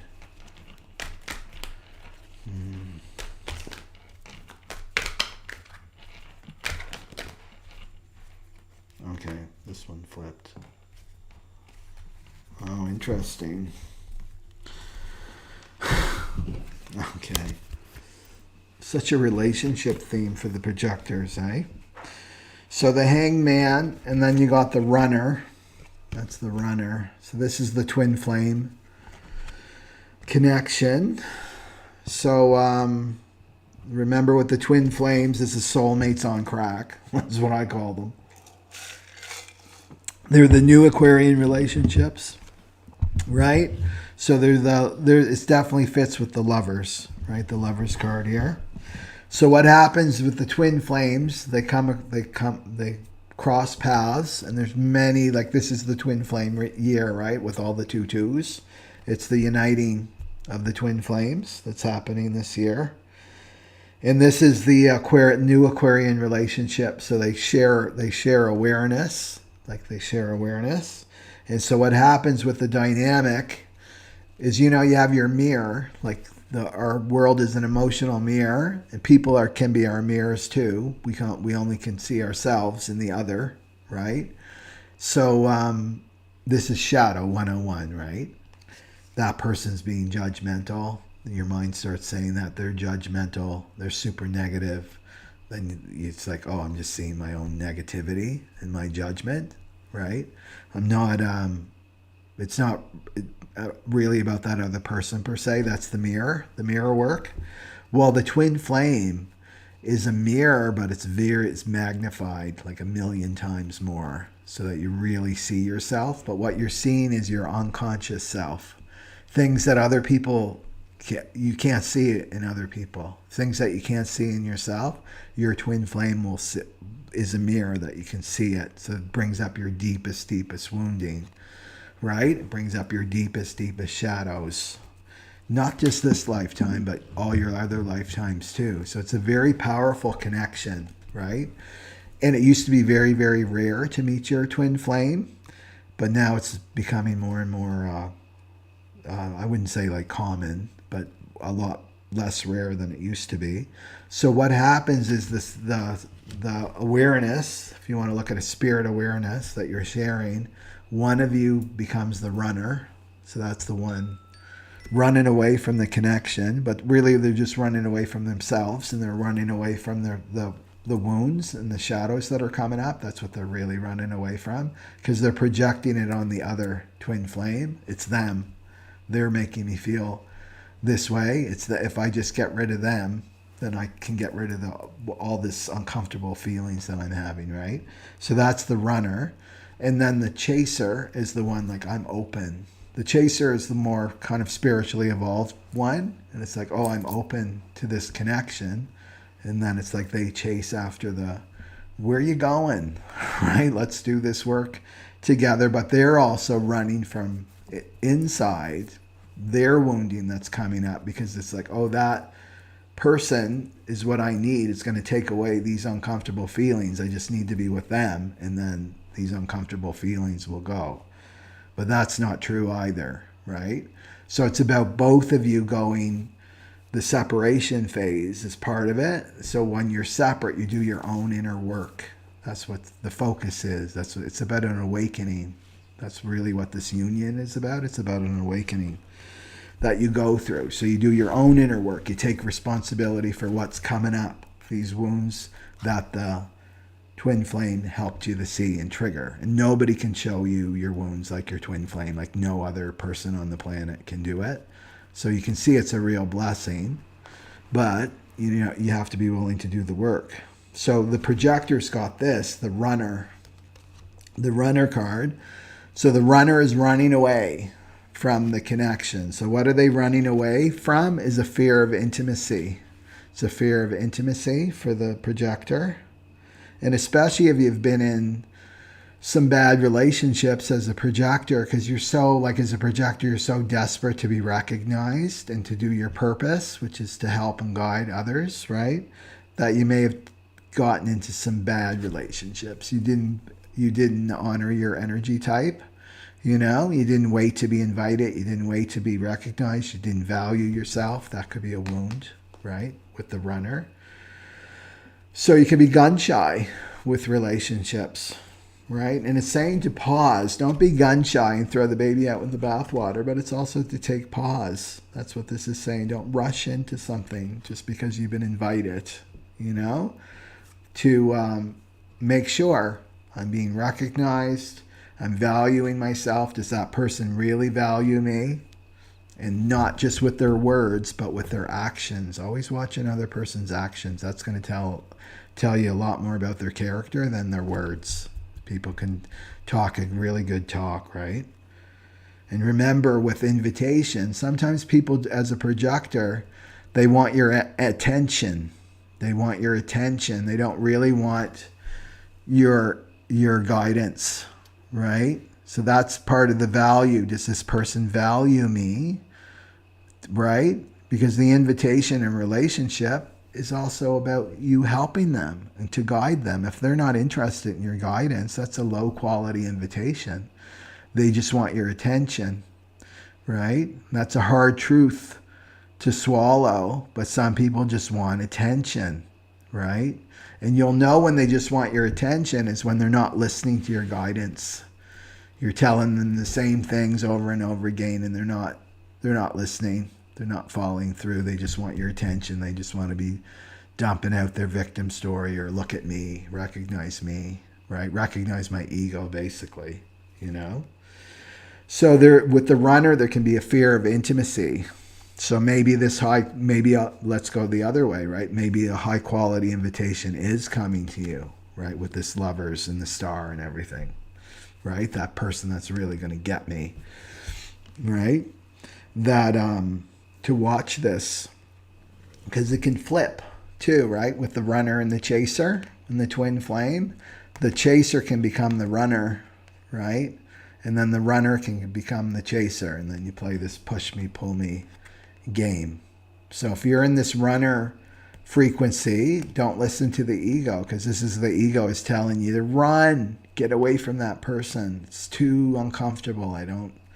And this is saying with relationships, it's just to take a pause, And you have that right, you know, in relationships as a projector to say, you know what, this is too much for me right now. You know, this is too much. I need a little break. I need a couple days to decompress and process whatever's coming up for me, and then we'll return. So you don't go into this drama of runner chaser that you hear about. Oh, I didn't see that person for 5 years. Then they came back and we were together for a year, and then they took off and it was 2 years. It's like, no, be proactive. This is to take care of yourself and value yourself, you know? So don't listen to the ego, because the ego is saying, like, just run. You need to be free, right? Especially if you've been a single projector for a while. Freedom means a lot to me, just overall. I love my freedom. And the relationships come with pros and cons, right? But again, go to this Page of Wands. You get to define with your partner what a relationship looks like. You're not reading some magazine. Well, if you're in a real relationship, then you need to have sex 3 times a week, and you need to sleep in the same bed, and you need, like, all the conditioning and the rules. This is saying no. That's the cross of planning stuff. Page of Wands is like, what works for me? Okay, this works for me. What works for you? Can we find some common ground here, right? And also, just too, with the mirror, especially with this twin flame card here, is that they're going to show you. So if they suddenly become all needy and clingy and they need a lot of validation and they're insecure and things like that, and if that's making you uncomfortable and turning you off, it's like to go inside. It's like, oh, where am I needy and clingy, right? What do I don't want to look at? It's really about mirror work with this runner. That's what I see. Because it's just a mirror. It's just a mirror. If it's bringing uncomfortable stuff up, it's like it's just showing you yourself. And that's what the twin flame does. Like, no one else on the planet can show you yourself like your twin flame, right? So this is what the opportunity is, and this is learning new skills. It's like learning to be in relationship. And this is what I feel with projectors, that we need to be in relationship. That's why we're here. We're here. A projector alone on a desert island is not good to anybody. We're here to guide the other. That's why we're so driven to understand the other as a projector. So we need to get rid of this intimacy, like really work that out, you know, like the fear of being seen, the fear of being vulnerable, that, right? The fear of trusting another person and taking pause. Yeah.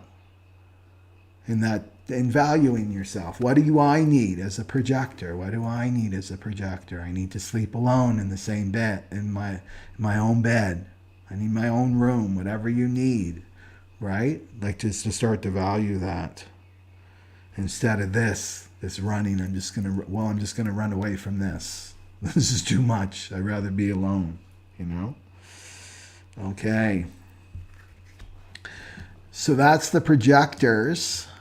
Is there anything to add to that? And not running from yourself, right? Really. Running from yourself, running from your own divinity. Yeah. Yeah. And running from people, just even beyond the lovers, just running from people, and people want your guidance, you know? Yeah. Is there anything else for that? No. Okay. Let's go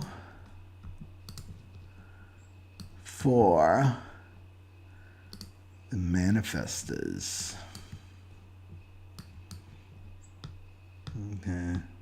I think I mentioned this last time. My mother, my earthly mother, was a manifestor. She's no longer alive, but I often say this. I wish I would have had this knowledge while she was alive, because I understood her so much more when I learned about the manifestors, you know? So I have personal experience with manifestors. And so there's 8 or 9% of the planet are the manifestors. So they've got the closed and repelling auras, right? So one of my things, and it's perfectly orchestrated too, because my core wound is rejection. And so I manifest a manifestor mother, right? So her aura is not the opening, enveloping, right, as a mother. Ra talks about the child manifestor, but he doesn't look at the other side, right? Because he was a manifestor of having a manifestor parent, right? So the generator has the open and enveloping aura. So the child and the baby would feel held, right? But with the manifestor mother, it would be like there wouldn't be this bonding per se, right? This bonding, auric bonding. You know, not to say that the manifestor is incapable of bonding with another person, but they're not going to be deeply bonded like a generator, right? A generator parent. So, but I mean, personally, it was perfect for me because I'm here to learn self-reliance, right? Pluto in the second house, North Node Cancer, to more than myself. So they got the closed and repelling aura, the manifestors, and they're here to have an impact. They're here to impact other people because they're moving energy. That's just how their aura works. They're moving energy wherever they go. Wherever they go. And in terms of relationships, they're not trusted like generators are, right? So you can imagine the generator open and enveloping aura is like everywhere, right? And then comes across this other, what's this over here? Not going on in the mind at all. It's going on the auric level. Oh, what's that? Immediately there's a distrust and suspicion of the manifestor. And not to mention past life memory of when manifestors were the rulers of the planet. Like before the generator type really took over. Because really it's the generator world. The manifestors were the rulers, right? So in their DNA memory, they have not me ask permission. They don't have that. They've got this ruler, elite. It's like an elite mindset as a manifestor. But the generators remember. It's like I remember too. I remember when I was your slave, right? So again, it can bring up anger and frustration with the generator, right? So the manifestor is really an odd duck at this time in our evolution. So they have to inform. This is their strategy. So they receive divine inspiration to do this. I'm being called here, and just because we're in the relationship theme here, manifestors. Right, the lovers, divine inspiration to reach out to this person, to initiate something, initiate a relationship, right? Or to walk away, initiate a separation. You can do that too, right? And then you inform, you share, right? You share what you're doing, and then you manifest. So the sharing again is about, in the informing, letting other people know what you're doing. That makes them trust you. Oh, that's why I do that. Yeah, it makes life easier. If you just go ahead and do whatever you want to do without informing, it's going to create this mistrust with other people, and it makes you angry because there's all these walls up, right? These energetic walls, this energetic resistance for the manifestors. Right? It makes your life easier and less lonely and isolated, because manifestors can feel isolated and lonely, and it's just because you're not operating correctly. That's all. That's all you got to do is start sharing, and being vulnerable, which is not comfortable for the manifestor. Okay. They just want to be left alone.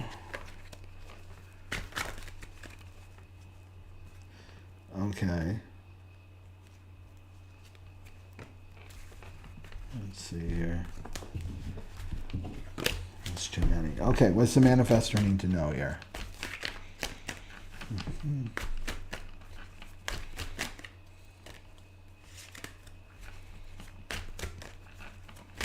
They don't want to be controlled, right? The manifestor does not want to be controlled. There's a fear of being controlled and losing your freedom, the way you felt like when you were a child.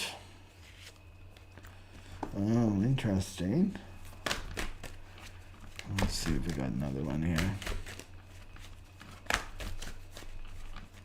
So you got the Page of Wands, and that was the spiritual advice for the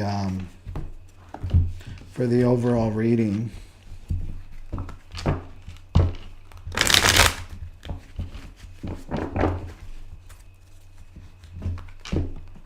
And then you've got the Eight of Swords, which is a mind card. It's victim thinking. And it's limiting yourself. It's creating a mental prison for yourself. So the way out is the Page of Wands, which is free. So you're doing this to yourself. That's what I see, the Eight of Swords. You're doing this to yourself. And what the ego and the mind will do, manifestor, is blame the other person. Right? That voice in your head that you think is you, the non-self, pulling you away from your authenticity, is that other person is trying to control me. That other person is taking my freedom away.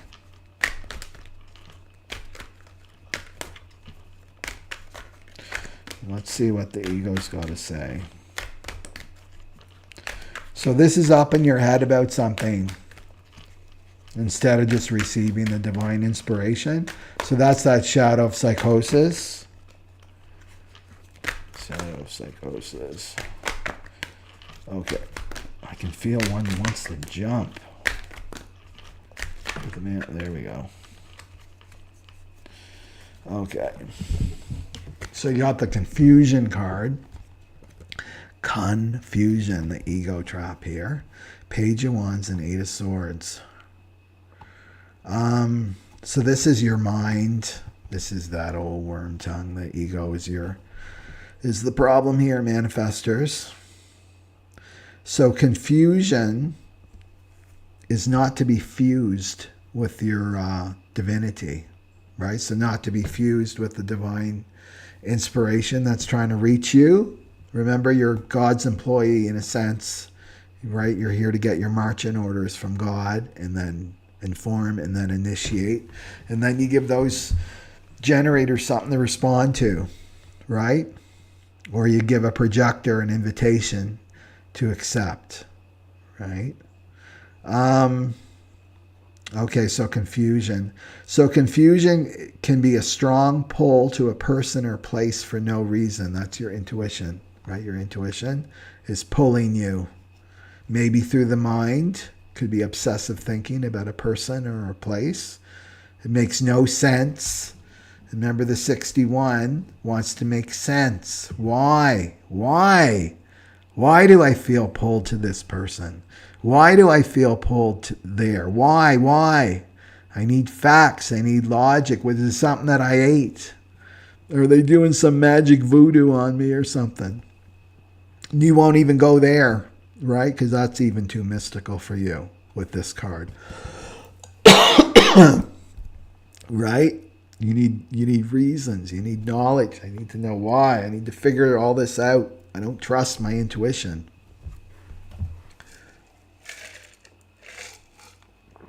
It's interesting with my throat just now. This is showing me that you're blocking your expression. That's what it's showing me, manifestors. You're not informing. This is about sharing and informing what's going on. So this is card 2 with the ego, right? Because ego wants you limited with the Eight of Swords here. Wants you limited in your thinking with the shadow of psychosis. There's just this. There's just these 5 senses. There's that walnut in your head. There's your body. Maybe there's an emotion or two. I know there's anger for manifestors. They got at least got that. There's depression there for sure. And that's it. That's the ego saying. And that's it. That's your world. All this other stuff, that's woo-woo. That makes no sense with this shadow, right? I need proof. I need proof. And dismissing the mystery. Divinity works in mysterious ways. Your divine inspiration works in mysterious ways, right? And it's not seen. It's in the invisible world. You can't explain it away. This is what this mind and ego are trying to explain. Some mystical experiences that you're having, manifestors, right? And wants you to be a surface dweller. Wants you to be a surface dweller. So these are unexplained emotions can be coming up too. That's like, I have no understand. And you feel like you're losing control of your life, right? Because especially if you're not used to feeling, right? If you're not used to that emotional body releasing, doesn't make any sense to the ego, right? The ego wants to make sense of all this. Yeah. And what's happening? Because remember, we're meeting people from our past lives now, because we're finishing up karmic cycles too. We're either finishing up a karmic cycle with a person, right? Or we're going forward. Okay, we made a soul contract together before we incarnated. It's time to move forward now. And you're not listening. The manifestor's not listening to that divine guidance, right? So there's confusion, and the confusion is coming through with this victim thinking up in your head about it. That's not the place to be, right? That just keeps you in a prison. It keeps you stuck, keeps you from not initiating. And that energy, I talked about this before with manifestors, you're given this energy by the divine so that you can initiate something. You're here to initiate something. You're here to start something, get the balls rolling, right? As a manifestor, that energy, if you're not following through on your initiation, it's going to affect you in negative ways, right? It's going to affect your health. It's going to shut you down. It's going to shut your energy down. You'll feel your life force get weaker and weaker, right? You want to sleep more and stay in bed more. You won't feel motivated to do anything. You'll feel disempowered, right? Whatever you don't deliver will destroy you. That's a universal law. So that's what this is saying. You're trying to control all these emotions and, oh my God, I don't have any control over this. Well, that's the mystical. That's the mystical. That's the inspiration, right? It's to live down here to your deeper self as a manifestor, not up here in the surface. So it's like, I don't know. That's how you have to speak to your mind. The mind is confused. The soul's not confused, but the mind's confused, right? So it's about trusting your divinity and having faith, right? Having faith, right? And there's your Page of Wands. It's in there too, right? That's the spiritual advice, is to be curious about this. Like, take it like that. Why do I have these emotions? Why am I feeling so pulled to here? Well, I'm going to find out, right? That's the Page of Wands. I'm enthusiastic. I'm curious what this connection is going to bring. What's this connection going to bring me? Why is my soul so drawn to this person, right? Because it's a Lover's card. Why am I so drawn to this, to choose love? Why, right? It's not to go into the why, into the why. It's just to go with the process, right? To surrender to the process. Yeah. But it's going to confuse the mind. All of the spirituality confuses the mind. It's way above the pay grade of the ego and the mind is spirituality, because it is mysterious, you know? So that's what I say, is to let go of this victim thinking, because this is going to create anxiety, and then you can't sleep at night, and it affects your health. To let go of this mind and trying to figure everything out with the mind and the ego, and go with this Page of Wands, inspired action, right? Inspired action. That's you. Those are your words, manifester. I got the inspiration, the gift of the 61, and then I act, I initiate, right? And then I initiate after I inform. Yeah. Yeah. And communicate. It's about communicating too. Because remember, right, that layer of awareness, we're coming into frequency. So the emotions are getting triggered here. And it's stirring up that mental body of yours. Yeah. Just to go through it and be curious, right? As a manifestor, you're protected. You got the closed and repelling aura, right? You're here to have an impact. You're here to have an impact. So not to use your mind. So when you're operating correctly, right, using the strategy that I'm talking about, then you're going to feel peace. That mind will become peaceful, right? Your energy, emotions will become peaceful. Yeah. This is all about, to me, it's the manifestor has to start claiming their power as a manifestor. And that's such a cosmic joke, right? All the other types want to be a manifestor. But the manifestor doesn't want to be a manifestor. Yeah. So embrace that power. Like even to take that in. I can manifest. I have the power to manifest on this planet. Whatever comes to me, I can manifest. What an empowering thought that is. And it's true, right? If you're a manifestor. So why are you afraid of it? Are you afraid of being happy? Is that what you're afraid of? Are you afraid of sticking out? 9% of the world, you're going to stick out. You're going to have to face the judgment of other people. This is all the mind. This is all childhood wounding stuff, right? As a manifestor. Yeah, as a manifestor child. Being controlled. You're not going to be controlled anymore. The only thing controlling you right now is you giving your power over to your mind. That's what's controlling you. You're letting your mind and your ego control you. Control your happiness, right? Yeah. It's time to, like Page of Wands is having some fun, right? He looks like he's having fun, right? He's enthusiastic about life. You want to get your mojo back.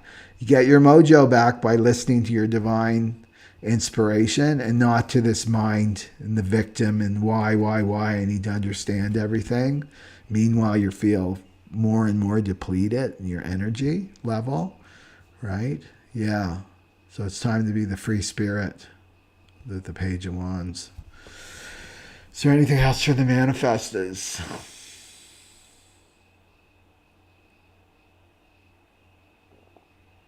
No, that's it.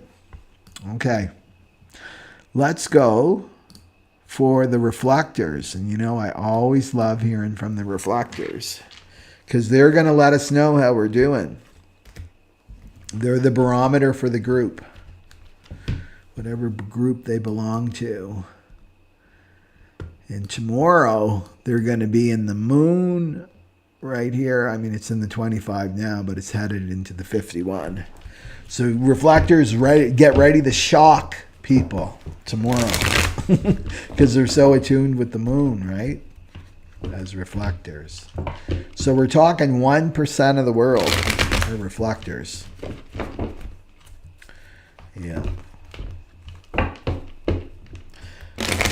So in terms of you with this reading, because we're on this relationship theme, reflectors, is you've got to watch as a reflector in terms of relationships that could be coming in. Is you got to make sure that they're seeing you and not themselves, because you reflect the other back to them, right? So they could, especially if they're a narcissist, they'll just want to see their own reflection, right, of their ego. You want to make sure that they're seeing you. And you got to wait a whole moon cycle, especially for relationships. You got to wait for the moon cycle. You got to feel every little aspect of that moon, all 64, right? Because the moon's got to go through all these gates, and you get to experience all of them, right? So tomorrow you get to be shocking. I would have a journal if I were you. If I were a reflector, have a little journal and keep track of that moon. Even what zodiac sign it's in. If you don't want to do all the gates, you know, because we're in an Aries moon with the 51. That's instinctive, bold, and brash, right? Okay. So what's the ego telling the reflector?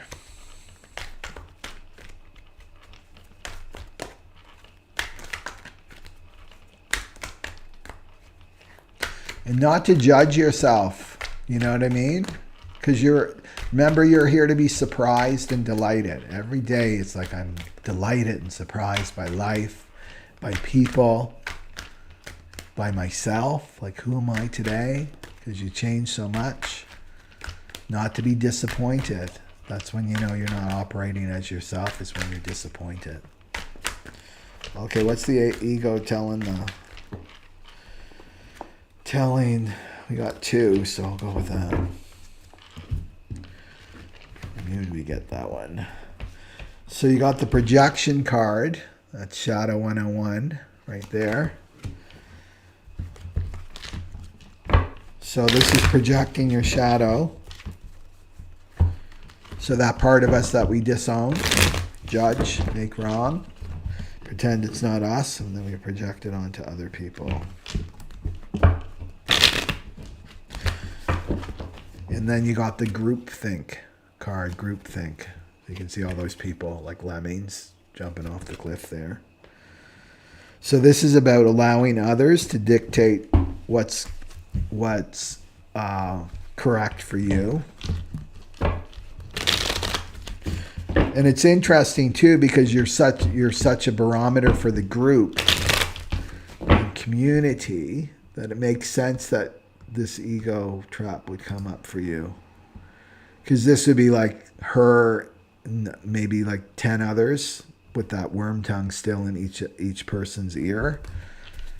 And like there's one big group worm tongue, group ego, right? And that's what happens with groups. If they're not in high frequency, so you could be susceptible to that. And so the projection can work the other way. Like they could project their shadow onto you because they're seeing themselves, right, in you, because you're going to reflect back to them, to be watching that. And to not give up your uniqueness to the group. That's what groupthink is, group ego. It's like you have to obey the group, right? The group rules. Like virtue signaling, that's what we're seeing out in the world. That's an expression of that groupthink. It's homogenization. And really for you, you know, is you need to remove yourself so you can feel yourself as a reflector.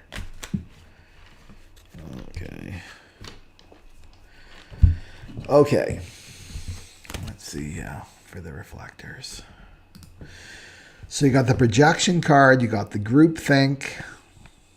Maybe you're projecting something onto the group too. Negative, because a shadow can also be positive, like a golden shadow. Oh, this is my group, right? They really understand me. They have all these virtues. And maybe you have a little bit of idealization on the group. Or it's coming the other way, where you're feeling forced to adapt, right? To give up your individuality.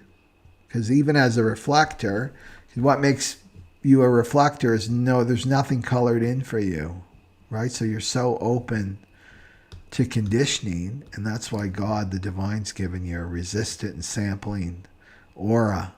So you're resistant to this conditioning, right?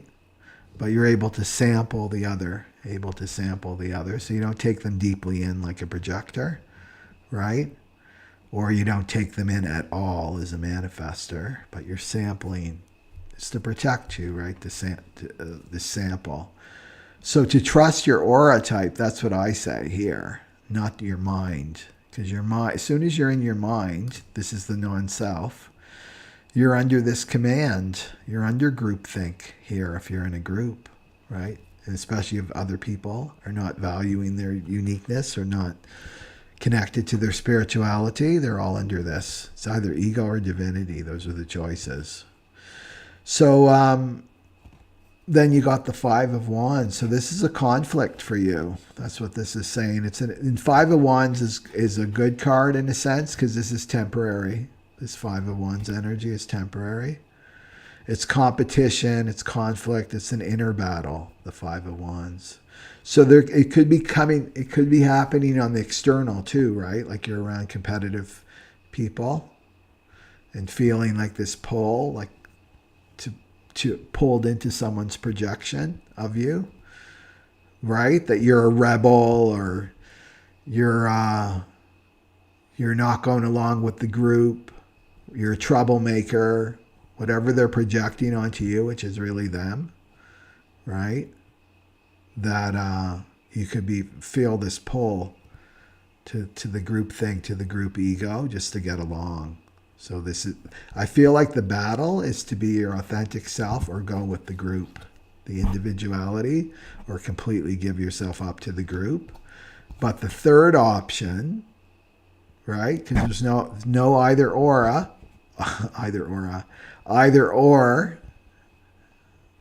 is to be your unique self and to be in the group. You can have both, right? To stand your ground, and that's when you honor your type, right? Honor your aura type. You're here. Why you're resistant and sampling is because you're kind of on the outside, right? You're outside the circle as a reflector, so that you need to be in that position to see the group and how the group is working, right?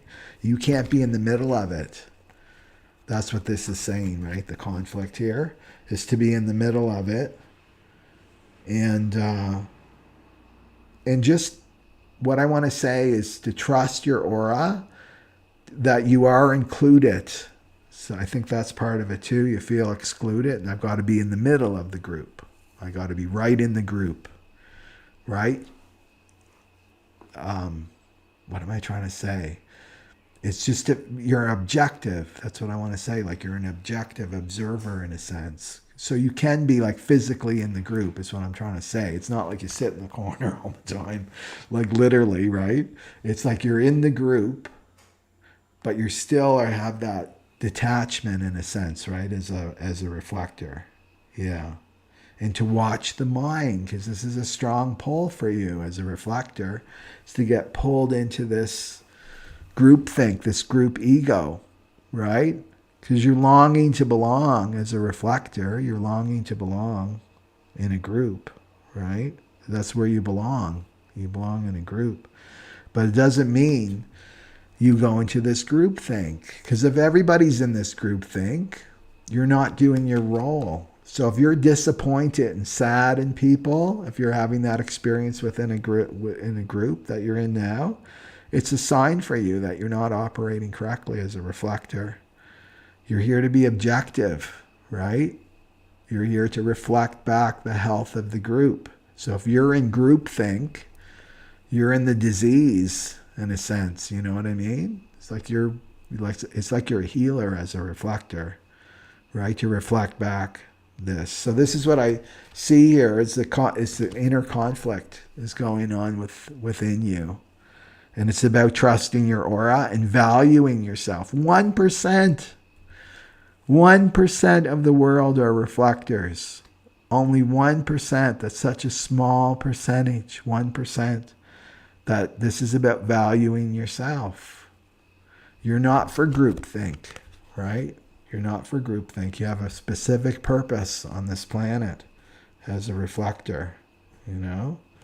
And I love hearing from you. So if you're a reflector, please put that in the comment box and share whatever is going on for you, because it helps us all to know how we're doing as a group, right?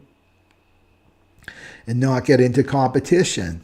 Five of Wands is I got to compete. This is the ego telling the reflector, you got to compete with other people. You got to prove your worth, right? This is the old paradigm. You don't need to compete with anybody. You're a reflector, right? You don't even compete with other reflectors. Because statistically, there's only going to be one of you within a group. So it's about letting go of this old paradigm, right? Yeah. I know it's powerful, right? This pull of the groupthink. I've been part of groups. But I'm a pure individual, so I'm not prone to their conditioning. Yeah. And this is what we're letting go, right? If this tribal consciousness is going. This is what groupthink is. Yeah. And just to know, like, don't take on the projection of other people. If the projection's coming on you, play with it. It's like, oh, they're seeing themselves, or maybe they're seeing me today, right? I'll be someone else tomorrow with the moon. Everything's changing. Yeah. Okay, anything else for the reflectors? I think that's it. Okay.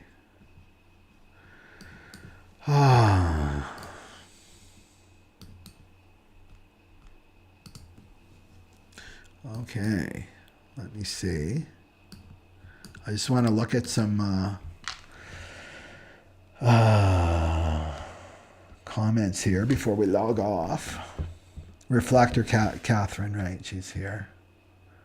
Okay.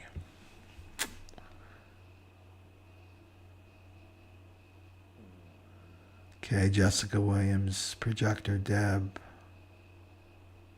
Projector 4-6 Yoga Flow.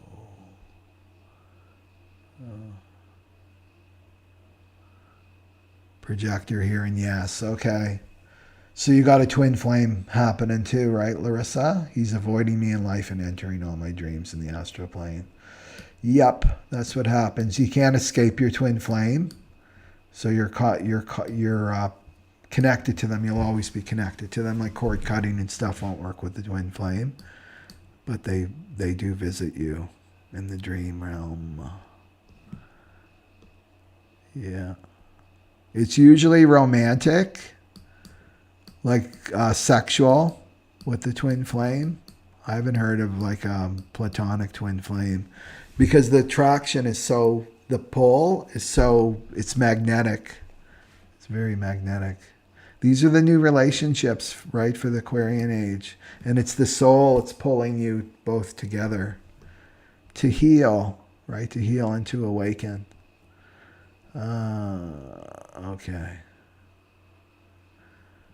Okay. Delphina Soul. I love the dolphin. That's the 27. The 27th gate.